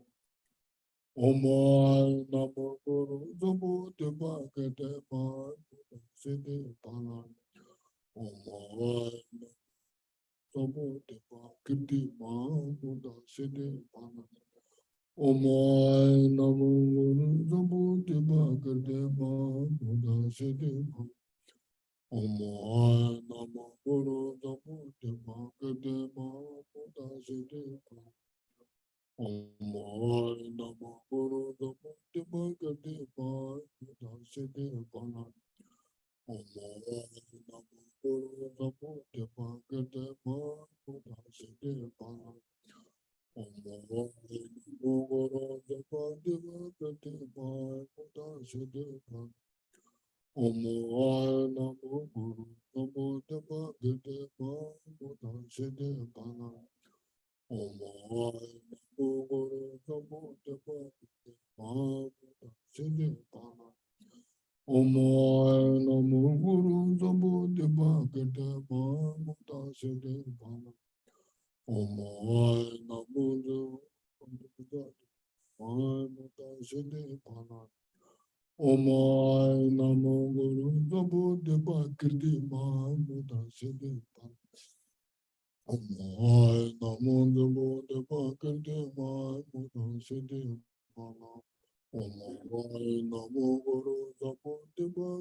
The next prayers will repeat 3 times.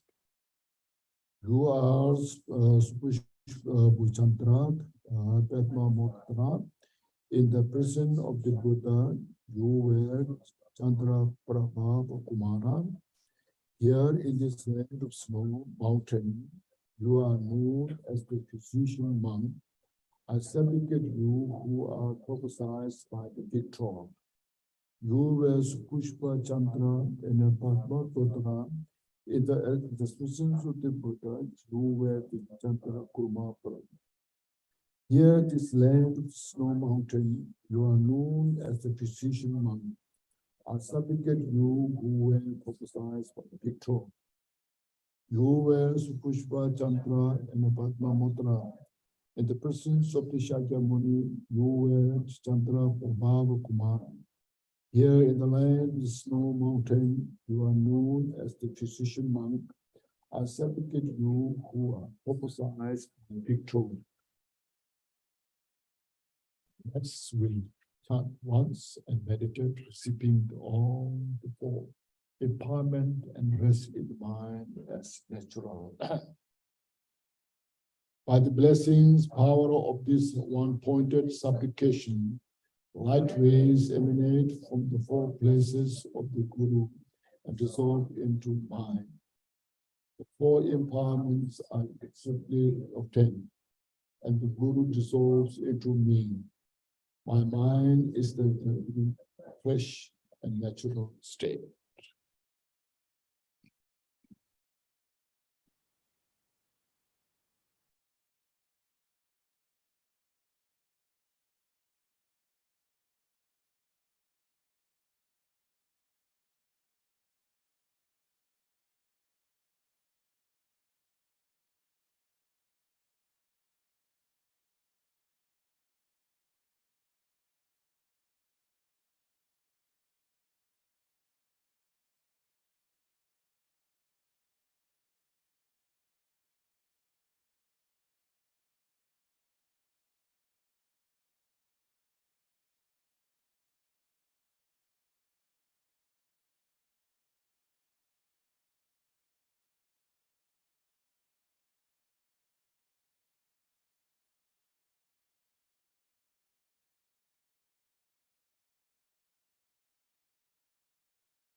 Thank you. Now we'll say the dedication.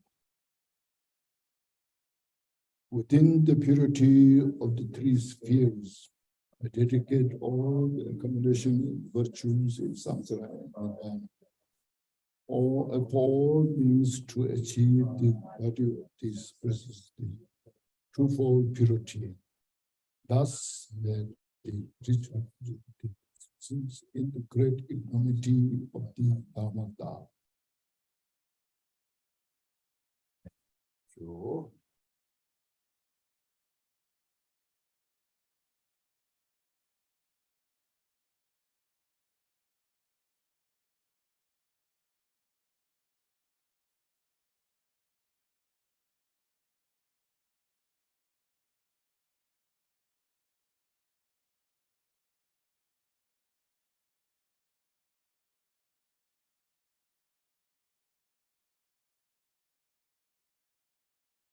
if anybody has any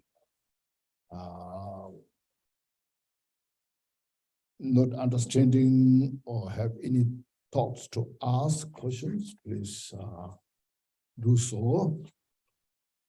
I will go through this. Now, we are not going through all the details of the book, but reading some parts is necessary. But mostly that what I've explained is to understand the reality nature of the samsara, or the cyclic existence, the vicious cycle of the samsara, and the nirvana to achieve. So you see, so as I mentioned, that Buddha's teaching is for every sentient beings, everyone.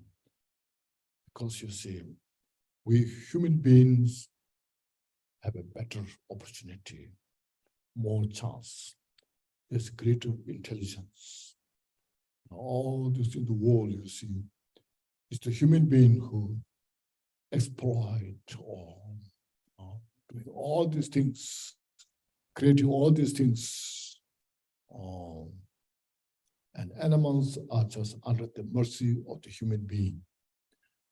Sometimes we say, oh, there's some animals, some dolphins, or some dogs, some this, have a very great mind or great brain, They say those things, but still they are under the mercy of the human being. So if human beings are more kinder, more peaceful, and they will have also more peace and happiness, So, yes, we should have these kind of things, the universal requirement. This all we're talking about is just not a estimation, some like a religious training, but it is something universal requirement. So everybody's interest. We should understand that, we should expand that mind, and then develop and exercise, meditate on. And on the other side, as I mentioned, the three poses, including the three poses, they bring the only suffering, nothing but suffering. They're not good at all, But they're within our own mind, and they're with ourselves. And they take advantage of us as much as they can. And then sometimes they make us miserable, suffering, torturing us. So we should acknowledge that. Most people, we don't know that. This is something like a natural thing.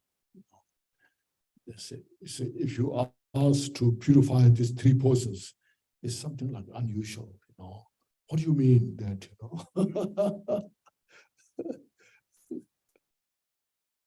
so here, it's hard work, but it's something worthwhile. You must make effort if you want to be free from suffering.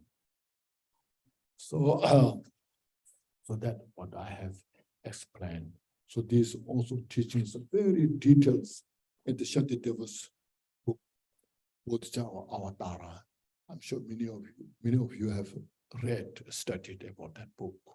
It's such a marvelous, such a precious. Yes, 10 chapters. He was an Indian great scholar, came in the 8th century. He wrote that such, and that book became so popular in Tibet. It was translated around, I think, 10th century, about there. And from then, that book became so popular. Now it's become more and more popular because it's touching the heart.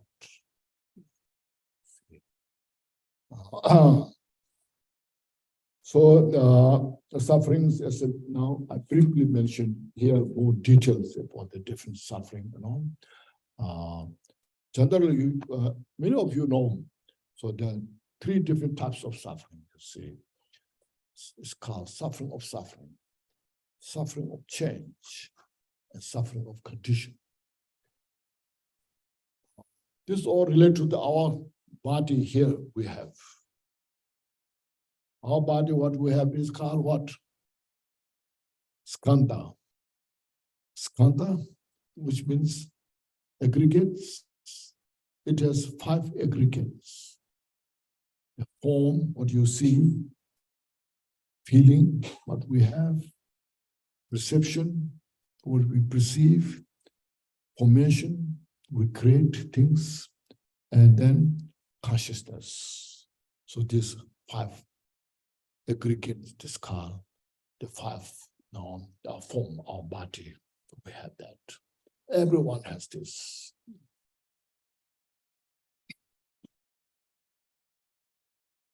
In the form, see, this is mentioned the eye organ, ear, nose, tongue, the body organs. And the 5 objects, the 5 objects, the form, sound, smell, taste, and textile, all these things that we can touch. So these are called form, okay? The form. And then we're feeling good, feeling not good, and indifferent feeling. Neither good nor bad, indifferent. No. So when you see things beautiful, we like, sometimes we attach. When the forms are not good, then you dislike, aversion, there, no. Then neutral. So it's a feeling with this body. Then perception, we perceive things beautiful, not beautiful, big, small, bright, different color, different shape. It's a perception, perceive this. And from this, the information we create a lot of small mental activities. It's called mental factors. Like there are 51 mental factors. Faith, like virtue, non-virtue, all the 51 mental factors, they're called formation.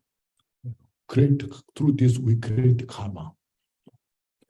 Then those all karmas we created is planned at the consciousness. So there are eye consciousness, ear consciousness, nose consciousness, then the tongue consciousness, the body consciousness, and mental consciousness, 6.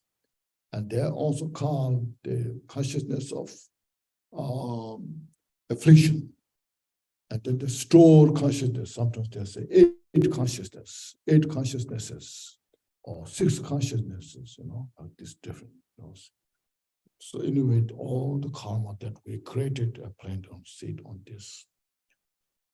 So this is called skandha. So this is the base of samsara, the basis of the enlightenment.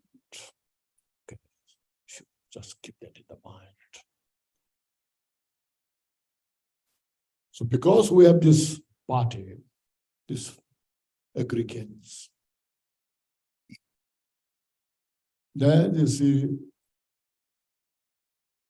when we concern for the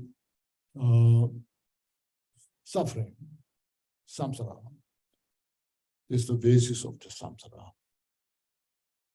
We need house, building, because the body. If there's no body, we don't need, isn't it? The house, building, Because the body, we need cars, different types of car. And all these aeroplanes, you see, trains, all these things. Then, because of the body, we need all this, eyes, beautiful things to see, movie, the TV channels, the music, not music, ear, for the eyes we need, and for the eyes we need all these things, for ears we need all the music, all these music things, and how much we spend money to fulfill the wishes of the eyes, to fulfill wishes of the ear, the sound, the song, much musical things, the videos, things. And then how much we spend time, money to smell good. And how much you spend time to wear clothes. Look at your closet. You see, and shoes, how much you have shoes, you look at, Because the body, if we don't have the body, we don't need all these things. Now, especially the closet is so one or two different closets, and then it's difficult to make decision what to wear. So like these things, you see. Then we age, getting sick, this body, see. Then difficult to see. We need glasses, isn't it? And then can't hear enough. We need hearing aid.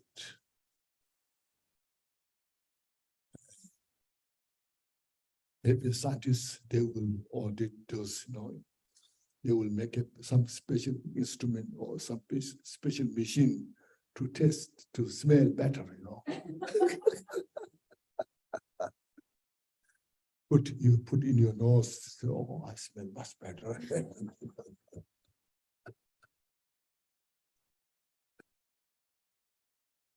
That's tongue. So this way, you see, when you age, you cannot see things precisely. You cannot hearing, the hearing's not good. Like this, and then our hair become gray. We dye our hair, isn't it? We dye our hair a little younger, Then there's usually a lot of supplements, anti-aging, So this shows suffering, the aging suffering, We try to take those supplements and try to keep young, Not so successful,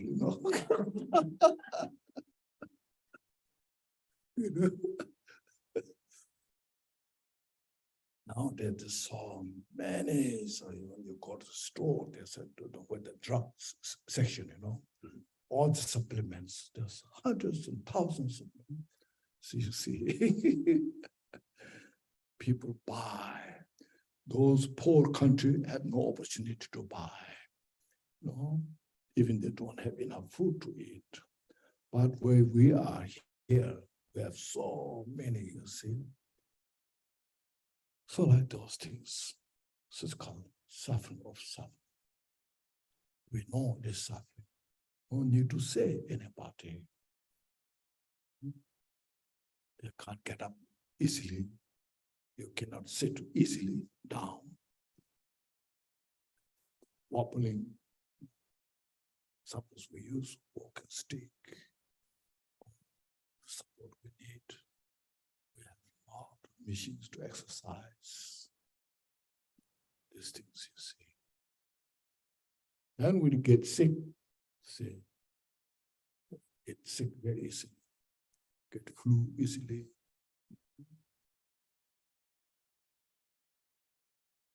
And there's so many doctors nowadays. They're so expensive. In the old time, like the Shantidevas in Tibet, in the 10th, 11th, 12th, those centuries, the doctors are the example of being a compassionate, charge, unless you make some offers.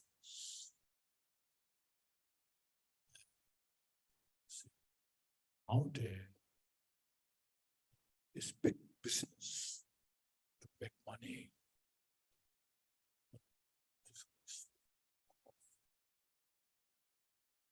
When we are sick, then we have to worry about the expenses. It will cost this, it will cost this much. And then because of that, there's insurance companies there. Then they will take money every month.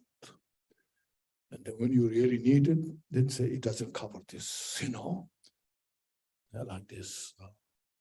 This is such difficult, you see. It's reality in the samsara. Everywhere, The sick patient to us, very venerable, such a victim of the suffering, you see. And after all this journey, Anand will die.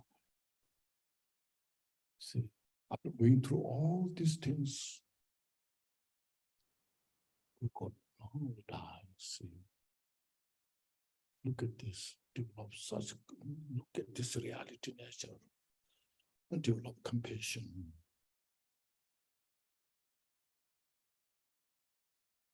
Our bitter enemies, also they age, they get sick, finally they die. So, anyway, same journey. So that's why I said to be up and down. But that's called the suffering of suffering. The second type of suffering is that our enjoyment, what we're pursuing for happiness, good weather.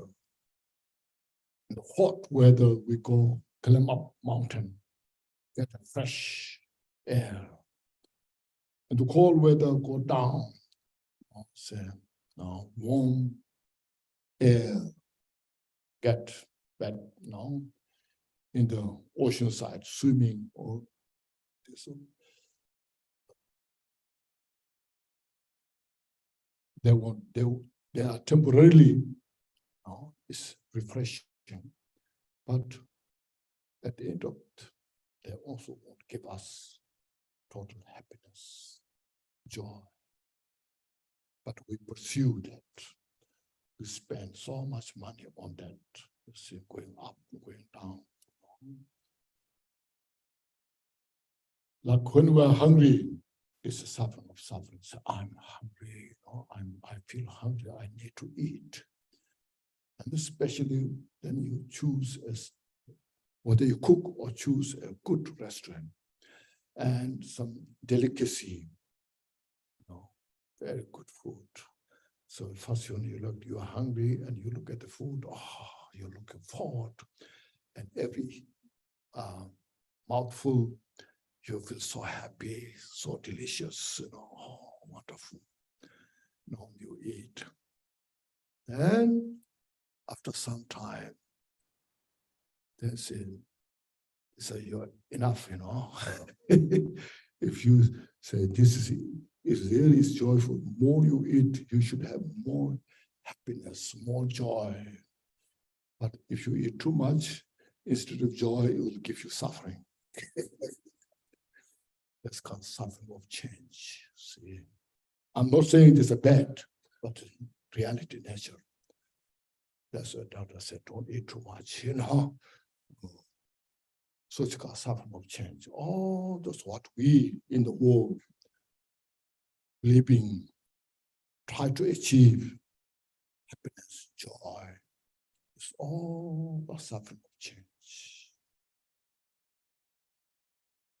This is wisdom to understand it all. So that's why it's moderate. Yesterday, a lady from Peru asked, what is the middle path? So it's the moderation. So there's middle. Not eat, like said, not eat too much, not eat too little. Just eat what you needed. Drinking. So eat moderation. Meditation.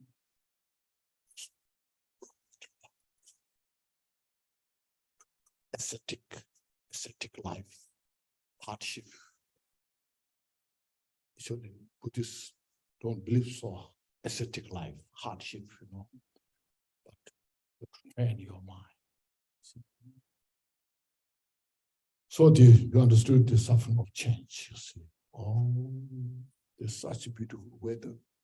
It doesn't last long. It's impermanent. The suffering of change.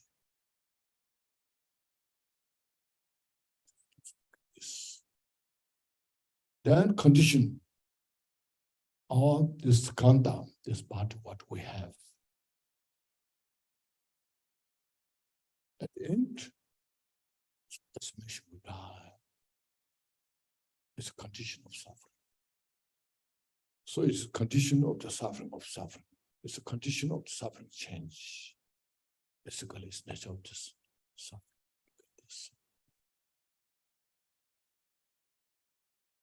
But in the samsara, we cherish this so much.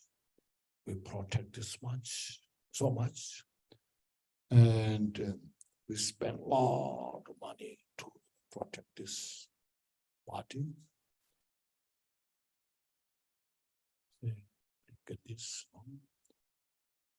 So then when we go next life, this leave behind.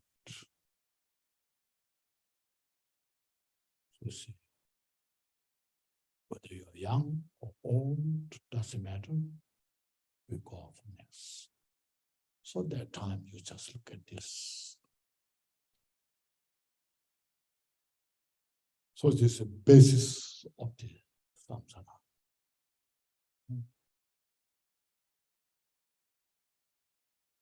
Our attachment, our aversion, this all are based on this our body. The ignorance with this five skandha, I hold as I, self. This is me, mine. This is I am. And this is my house. This is my family. And this is my wealth, so forth like this. So I and mine. So hard on that. When there comes obstacles in relation to this, that who opposes our achievement, then they become our enemy, and we fight for that. We struggle, you see, no? So this is how we function. So this body is this basis of all the suffering. It is samsara. See. Now, when you have the wisdom to study about this all, yes, that makes sense. I understand it. Now, what should I do? So, free from this vicious cycle. What should I do? And first, you See, first you convince yourself, get the conviction. Yes, it totally makes sense. No doubt, no. It's not being a religious or not religious. It's being a practical, realistic point. Must do something. Get this opportunity. Unlike, as mentioned, like animals, no, the birds, they're so beautiful, so kind of, precious, but they don't have that kind of gift of the wisdom. But I have the wisdom to understand this. What should I do? So now you have to get free from this vicious cycle of the samsara. How should I do this? Now look at inside your mind.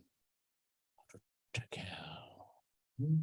So you see, first looking at the suffering of the human beings, animals, all this, that's totally I understood, makes sense.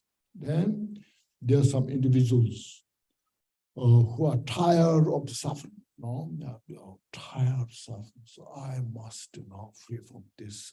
I have no time. Want to be free from this vicious cycles. So there you see, then Buddha talked the path for the Sharavakas, see, Pratik Buddhas. That although the Dharma becomes the path, so no, there is no certainty whether this is page 12. Page 12, the last paragraph I'm reading, no? Oh, yeah, I'll read from maybe this second last paragraph. So, therefore, transforming the Dharma into the path means to contemplate the forms of the samsara and to turn away from the whole of samsara.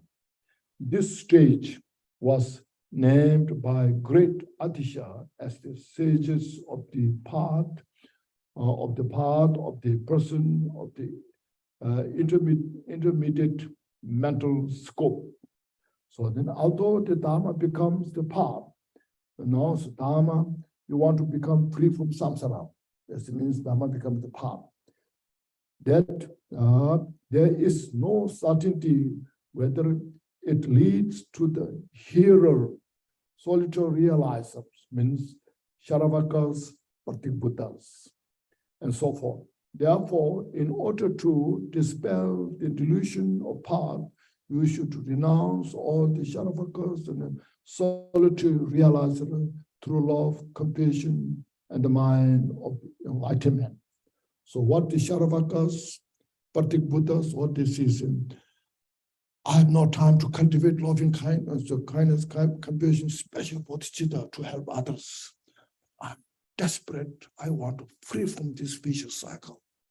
So then, just by alone, I want to free from this. As long as if I have this 5 skandha, the suffering is there. I don't want to be reborn again. No? So they receive teachings. They do practice loving kindness, compassion, but they are not encouraged to practice bodhicitta. Okay? And then they make every effort to free from samsara. And they achieve the call arhats. But Buddha, see,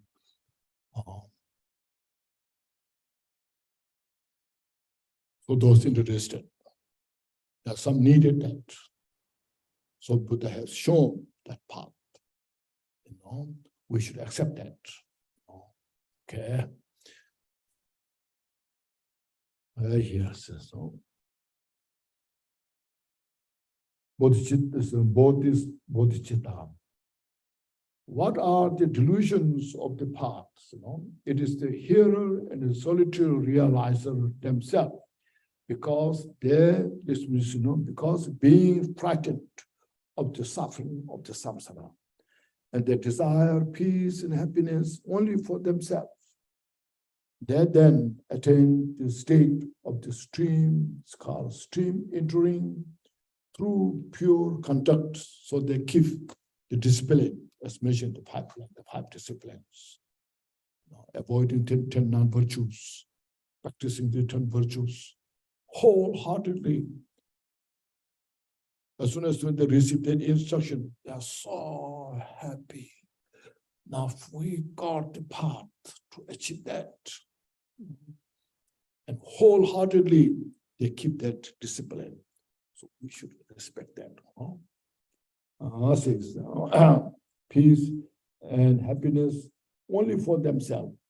They then attain this state of stream enter through pure contact, after which, with great effort, they achieve this state of the four destroyers, so forth. The four means all the mental afflictions. They destroy the direct cause of to achieve this body, to be reborn in samsara. All the mental afflictions are the four that they destroy through the meditation. Even hearers and solitude realizers have to realize emptiness in order to free from themselves from the samsara. So they don't realize all emptiness. They just realize the self, ego. The ego is empty. There's no such called ego, self exists. It's empty, nothing but empty. Realize that. Then they break through that bondage, grasping the ego, self. And then they achieve the stream entering, and then achieve the four destroy. It's called arhat. In Sanskrit, it's called arhat. In English, we say the four destroyer. In Tibetan, it's called Dhama. Okay. Emptiness in order to free themselves from the samsara. In the Sutra of the 10 ground, it is said that the Buddha's Sutra. Here's realization of emptiness equates with that of the 5th ground, Bodhisattva.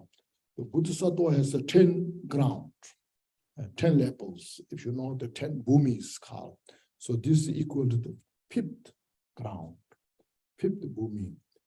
Bodhisattvas who achieve the 5th bhumi, that realization of the emptiness and the realization of the four destroyer, arhat, they're equal. Okay. Ground. And that of the solitary realizer, the Pratik Buddha, arhat, is same as the 6th ground, the 6th bhumi Bodhisattva. So they abide with a single body in the state of nirvana, that is the one-sided peace of emptiness. They achieve that arhat. And then after achieve that called cessation. In Sanskrit it's called nirodh. And in Tibetan it's called gopa. So then they leave this body and they achieve that nirvana. Total meditative state of the samadhi. Okay. And then they don't come back. And they say,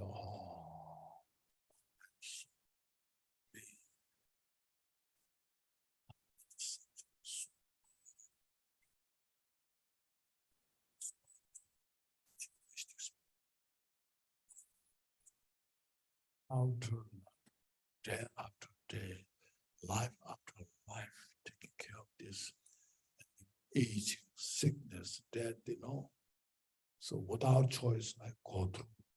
I was so tired. Now I'm out of this. So they feel so relieved.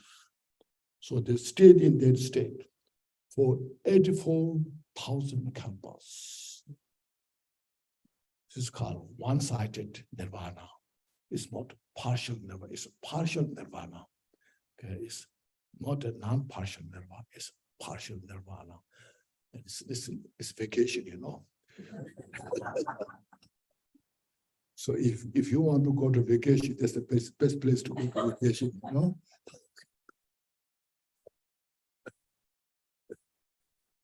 Yeah. But not complete enlightenment, okay? Okay. So that's so Arya Acharya means Nagarjuna. Okay. Arya in Tibetan, Acharya Loben, Arya Papa. So Loben Papa, Tibetan, Loben Papa. In Sanskrit, Arya, so Acharya Arya. Okay. The noble scholar. The hearers and solitary realizers, the Sharvakas, Patibuddha. Until exhorted by the Buddhas, abide in a single body, in a meditative concentration of wisdom, intoxicated by pride. Here, pride doesn't mean I'm very prideful. This pride means they just abide that state, not enlightened, you know, not fully enlightened, but partial enlightenment.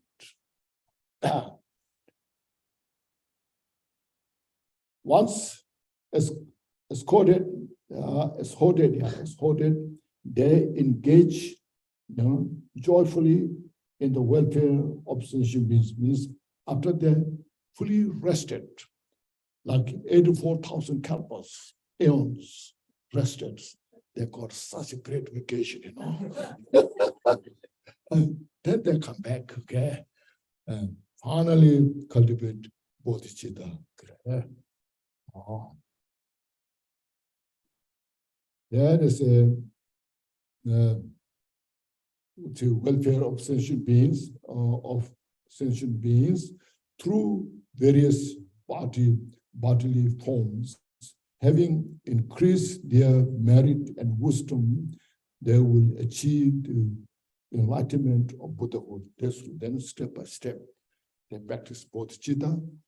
After millions and millions of the eons, and finally they will achieve Buddhahood. So this is how the process goes. That, no? So the path of hearers and solitary realizers are obstructions or delusion to the path for unsurpassable enlightenment. So it's those who are totally wants to achieve Buddhahood, you know, and the path for this is an obstacle. It's not saying it's a bad thing, but it takes time. You know? If you want to go to such a wonderful, such a beautiful place, you know, you have heard of yourself, you have to drive for maybe it's like a week long, you drive, and then you find such a beautiful place. But you drive on the road and you find there's such another beautiful place, but not as good as there, but still so good. I said, oh, let us stop here. Let's stay here for a few days, you know. So that staying there a few days is an obstacle to get to that place. Make sense? So this is example of that, you know. Okay. In the ground of Bodhisattva, Changsa. Changsa is written by Acharya Asanga. Says, living in the hell is not a permanent obstruction or obstacle to enlightenment, but the hearers and quality realizer are the permanent obstacle or obstruction to enlightenment. This doesn't mean the solitary realizer and the hearers are the permanent stay there.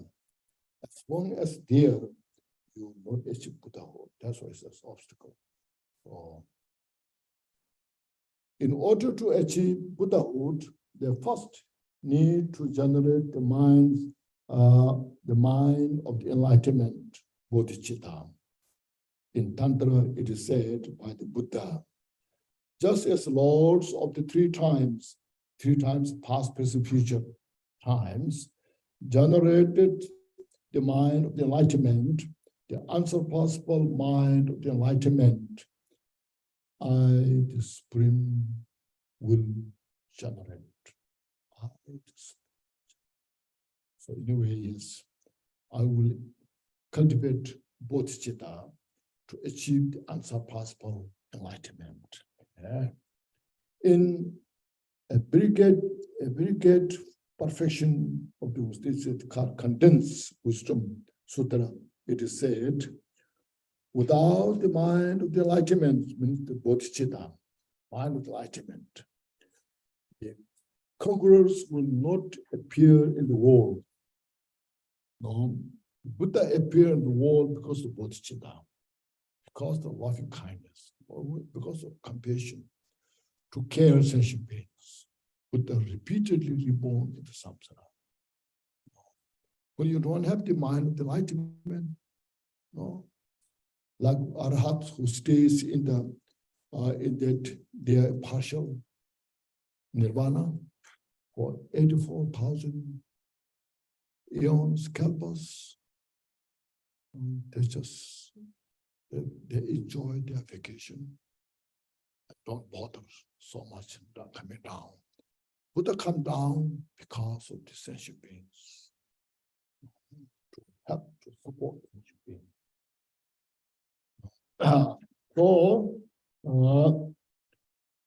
So how will resultant Indra, Brahma, and appears?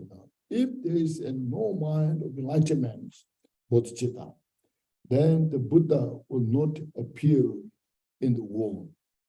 Without the Buddha, the well-taught Dhama will not appear. Without the Buddha, there is no teaching. Because Buddha taught the Dharma teachings. See, Bodhisattvas can teach so much, but not as a Buddha. Buddha can teach complete, perfect, without mistake at all, because no obscurations exist. But Bodhisattvas, they teach wonderfully, but sometimes they make mistake because their mind is not fully purified. So that's why Bodhisattvas, they have to study so much. When they're born, they have to study. They go to retreat, and they're well equipped, See?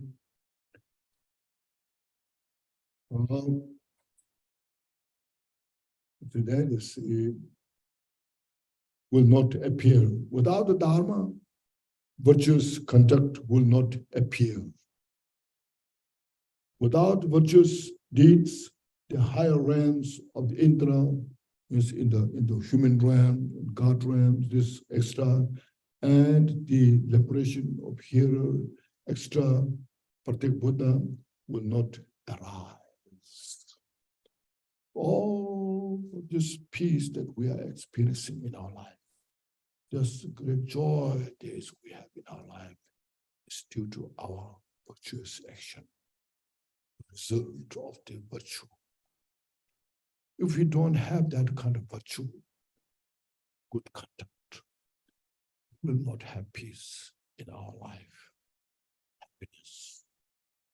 So whenever we go around, we enjoy, good life, I feel good, I'm so lucky. This is because of your pure conduct, your positive deeds, your virtuous action. This is what it's saying about. So there are more, as I mentioned, when there are more, if you kept the 10 virtues, practicing those, and avoiding the 10 non-virtues, more peace, more happiness will come around. Even in the midst of confusion, a lot of suffering, but sometimes the individual, they feel so good. I'm so just good to know. Like say, no, like you see in that Morocco, the earthquake, Libya, the flood, you know, all the people died, but in between there's some individuals, they're okay, you know? They're safe because of that. They're all good deeds. So the causality plays distinctively without failing.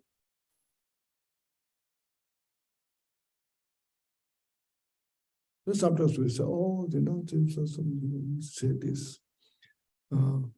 Sometimes we say, Buddhists say, oh, due to my Dharma protectors, or due to this, we say that, you know. Dharma protectors should protect every sentient beings, you know. Oh. The Dharas should protect every sentient beings, not individuals, some individuals, no. But because of our conduct, our awareness, the virtue, reflect, I should do this more better. I should avoid these things, not good. Because of that, what you have done, what you have made effort, getting the prize, getting the benefit. So we should encourage that. We should inspire ourselves to do good for our own benefit and for others as well. See?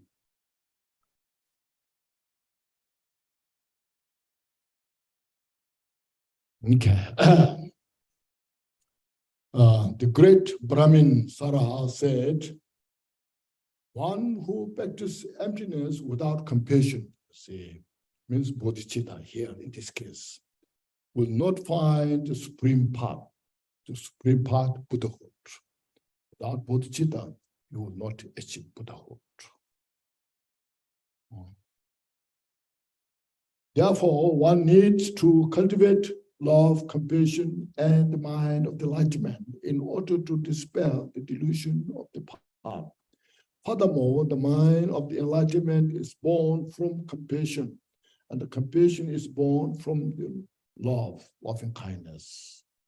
The Lord Pamudrupa is a teacher to Jigta Sungkun, Lord Jigta Sungkun, says, not stopping the water of love, moisten the root of compassion, fully growing the tree of the mind of enlightenment. I pray that the result of the two purposes ripen. Two purpose for oneself and others. You know, so you see, it's a nice metaphor, you know. Say the water of the loving kindness moistens the compassion of the mind and grows the tree of the bodhicitta, bears the fruit of the Buddhahood.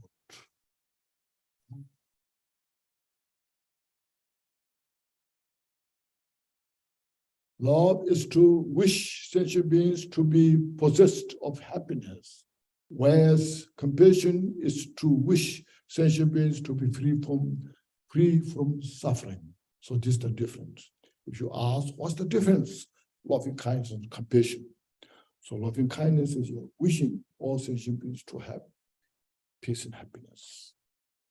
And compassion is you're wishing everybody free from suffering. Yeah. And together, the mind of the enlightenment is wish to achieve the perfect Buddhahood.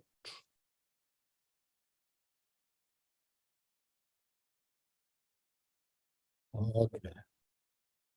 In the ornament of the sutra is Maitriya's, one of the Maitriya's treaty. There's five treaties of Maitreya.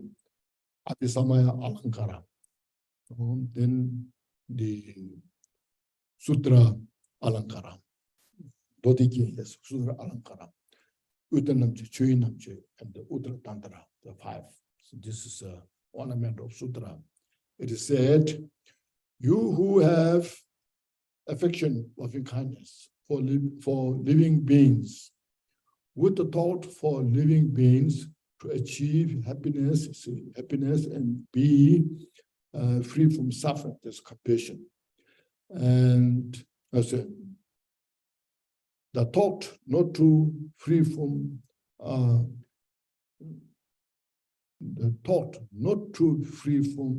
happiness, who has intention to benefit to you, and to you I bow down. So where's the both loving kindness, compassion, and bodhicitta, I bow down to you, to the Buddha.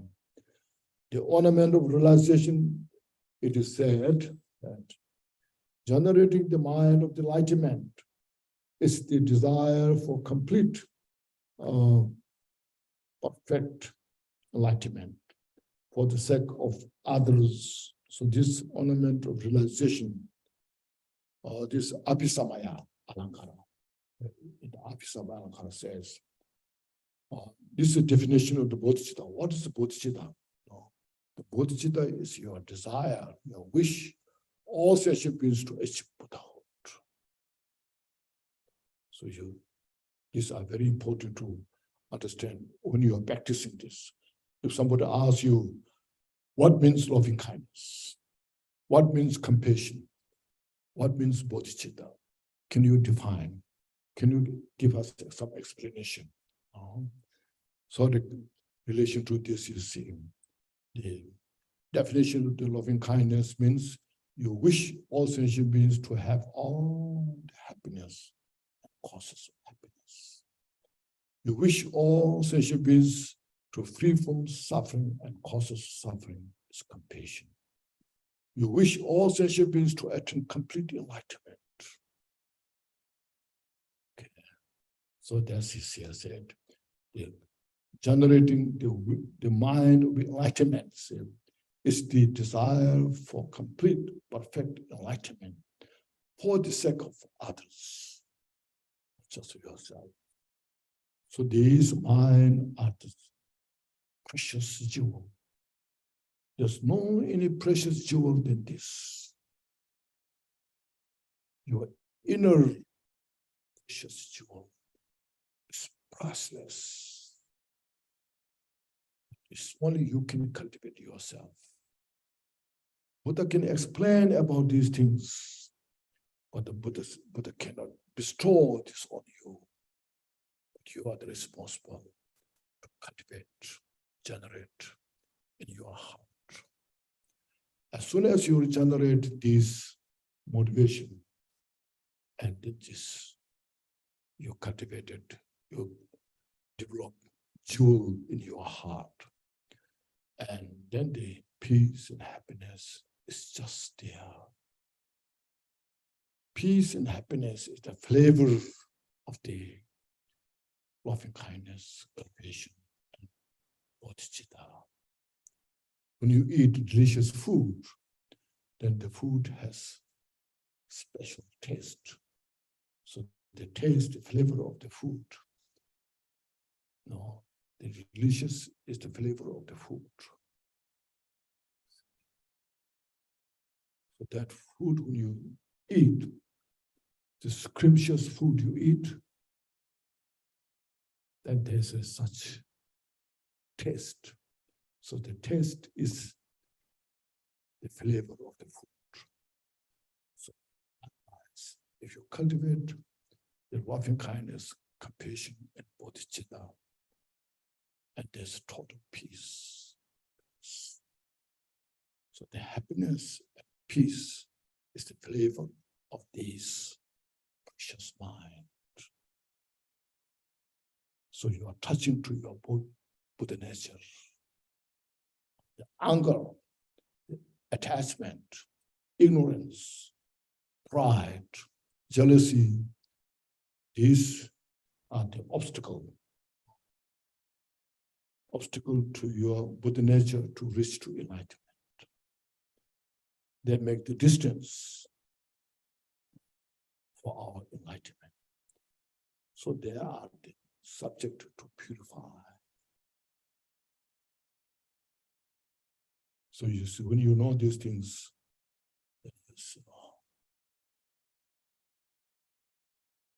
today I found the jewel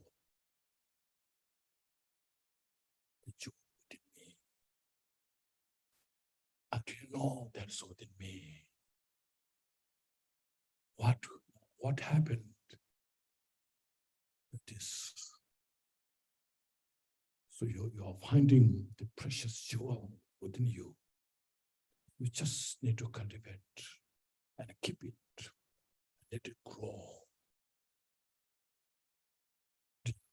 Day, every minute, every second.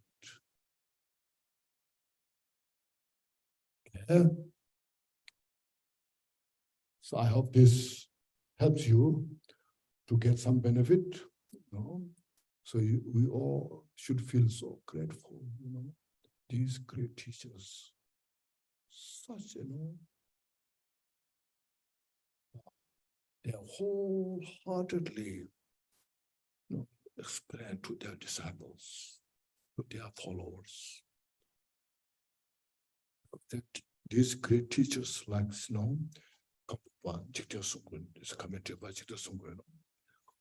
they take the full responsibility to help to their disciples. They came here to see me.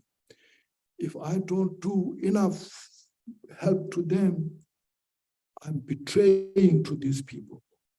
Not good. No. I'm here to help to these people. So they're such great, wholehearted. They're sharing the deepest method to uproot the cause of suffering. So look at their compassion. Look at their wisdom. So we also do something to help other sentient beings and for ourselves.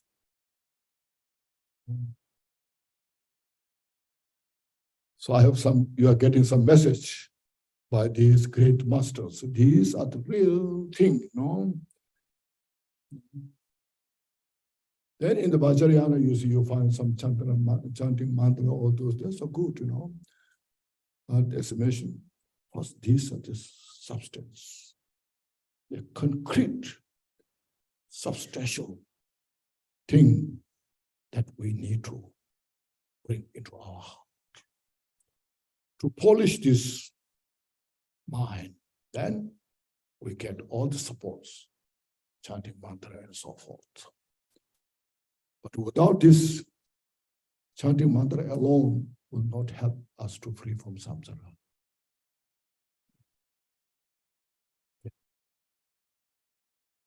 It makes sense?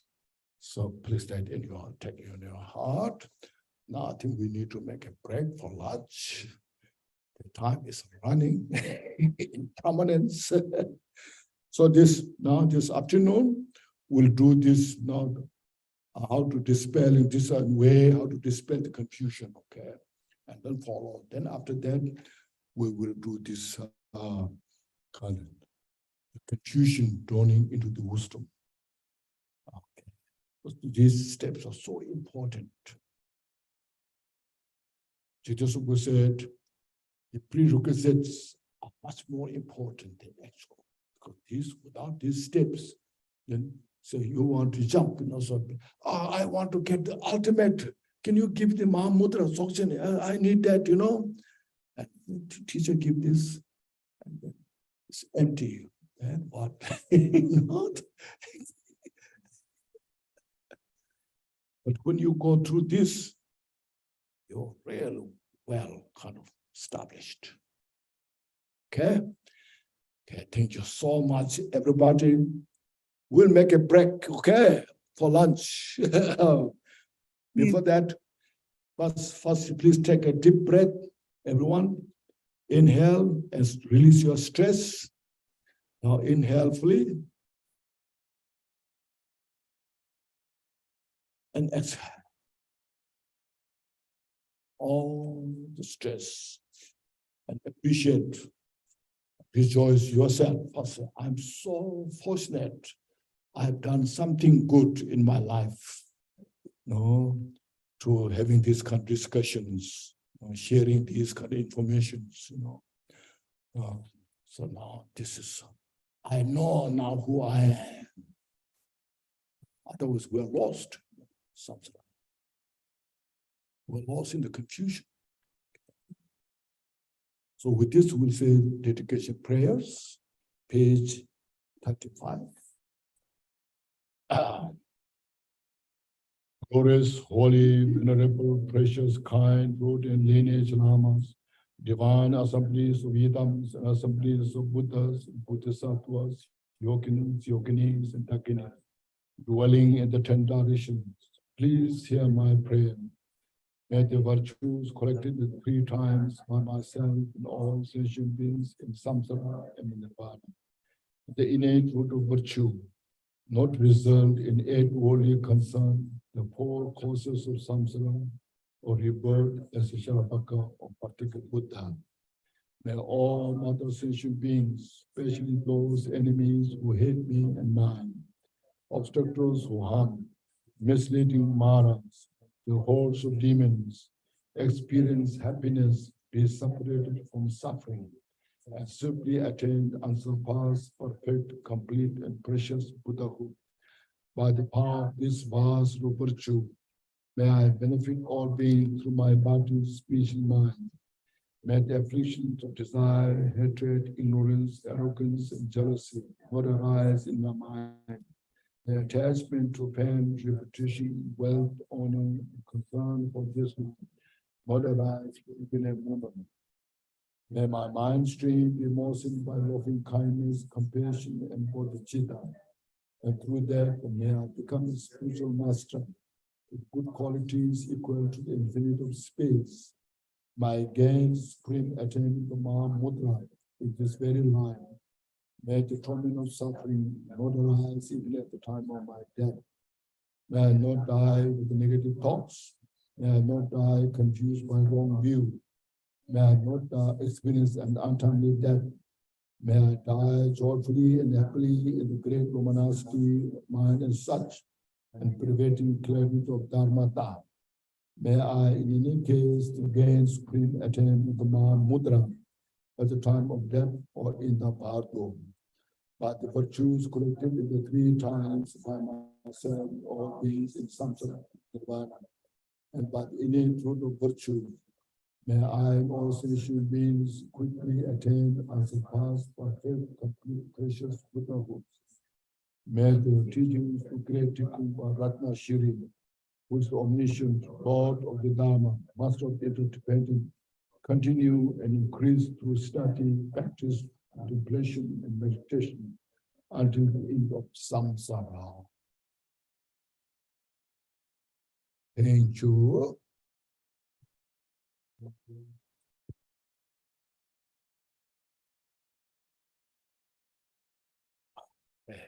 I forgot to drink my tea. I was so involved.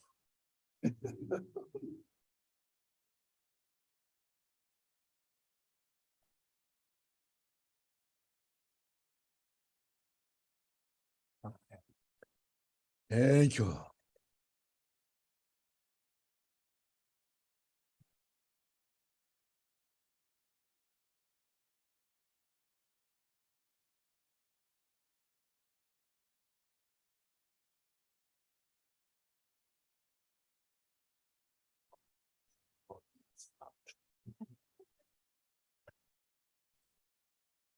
Otherwise, God.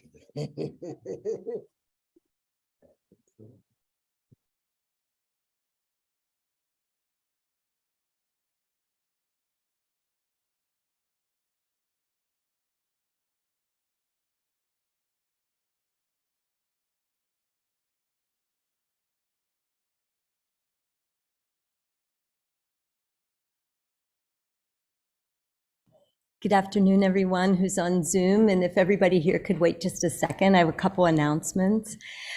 So for those attending on Zoom, if you would like to make an offering to Khenchen, there is a link in the chat room, and we will be presenting that offering here at Gardroma for the International Sangha. So I'm going to close that link at 2 p.m. Eastern Daylight Time, our time here in Ohio. But after 2 p.m., there's another link in the chat room if you want to make a link also directly to the Dharma Center in Madison, Wisconsin. So, but we will be making physically that offering for the International Sangha here at Gardroma at the end of the teachings. So thank you, everyone on Zoom. And thank you, Zoom team. We'll see you at 2 p.m.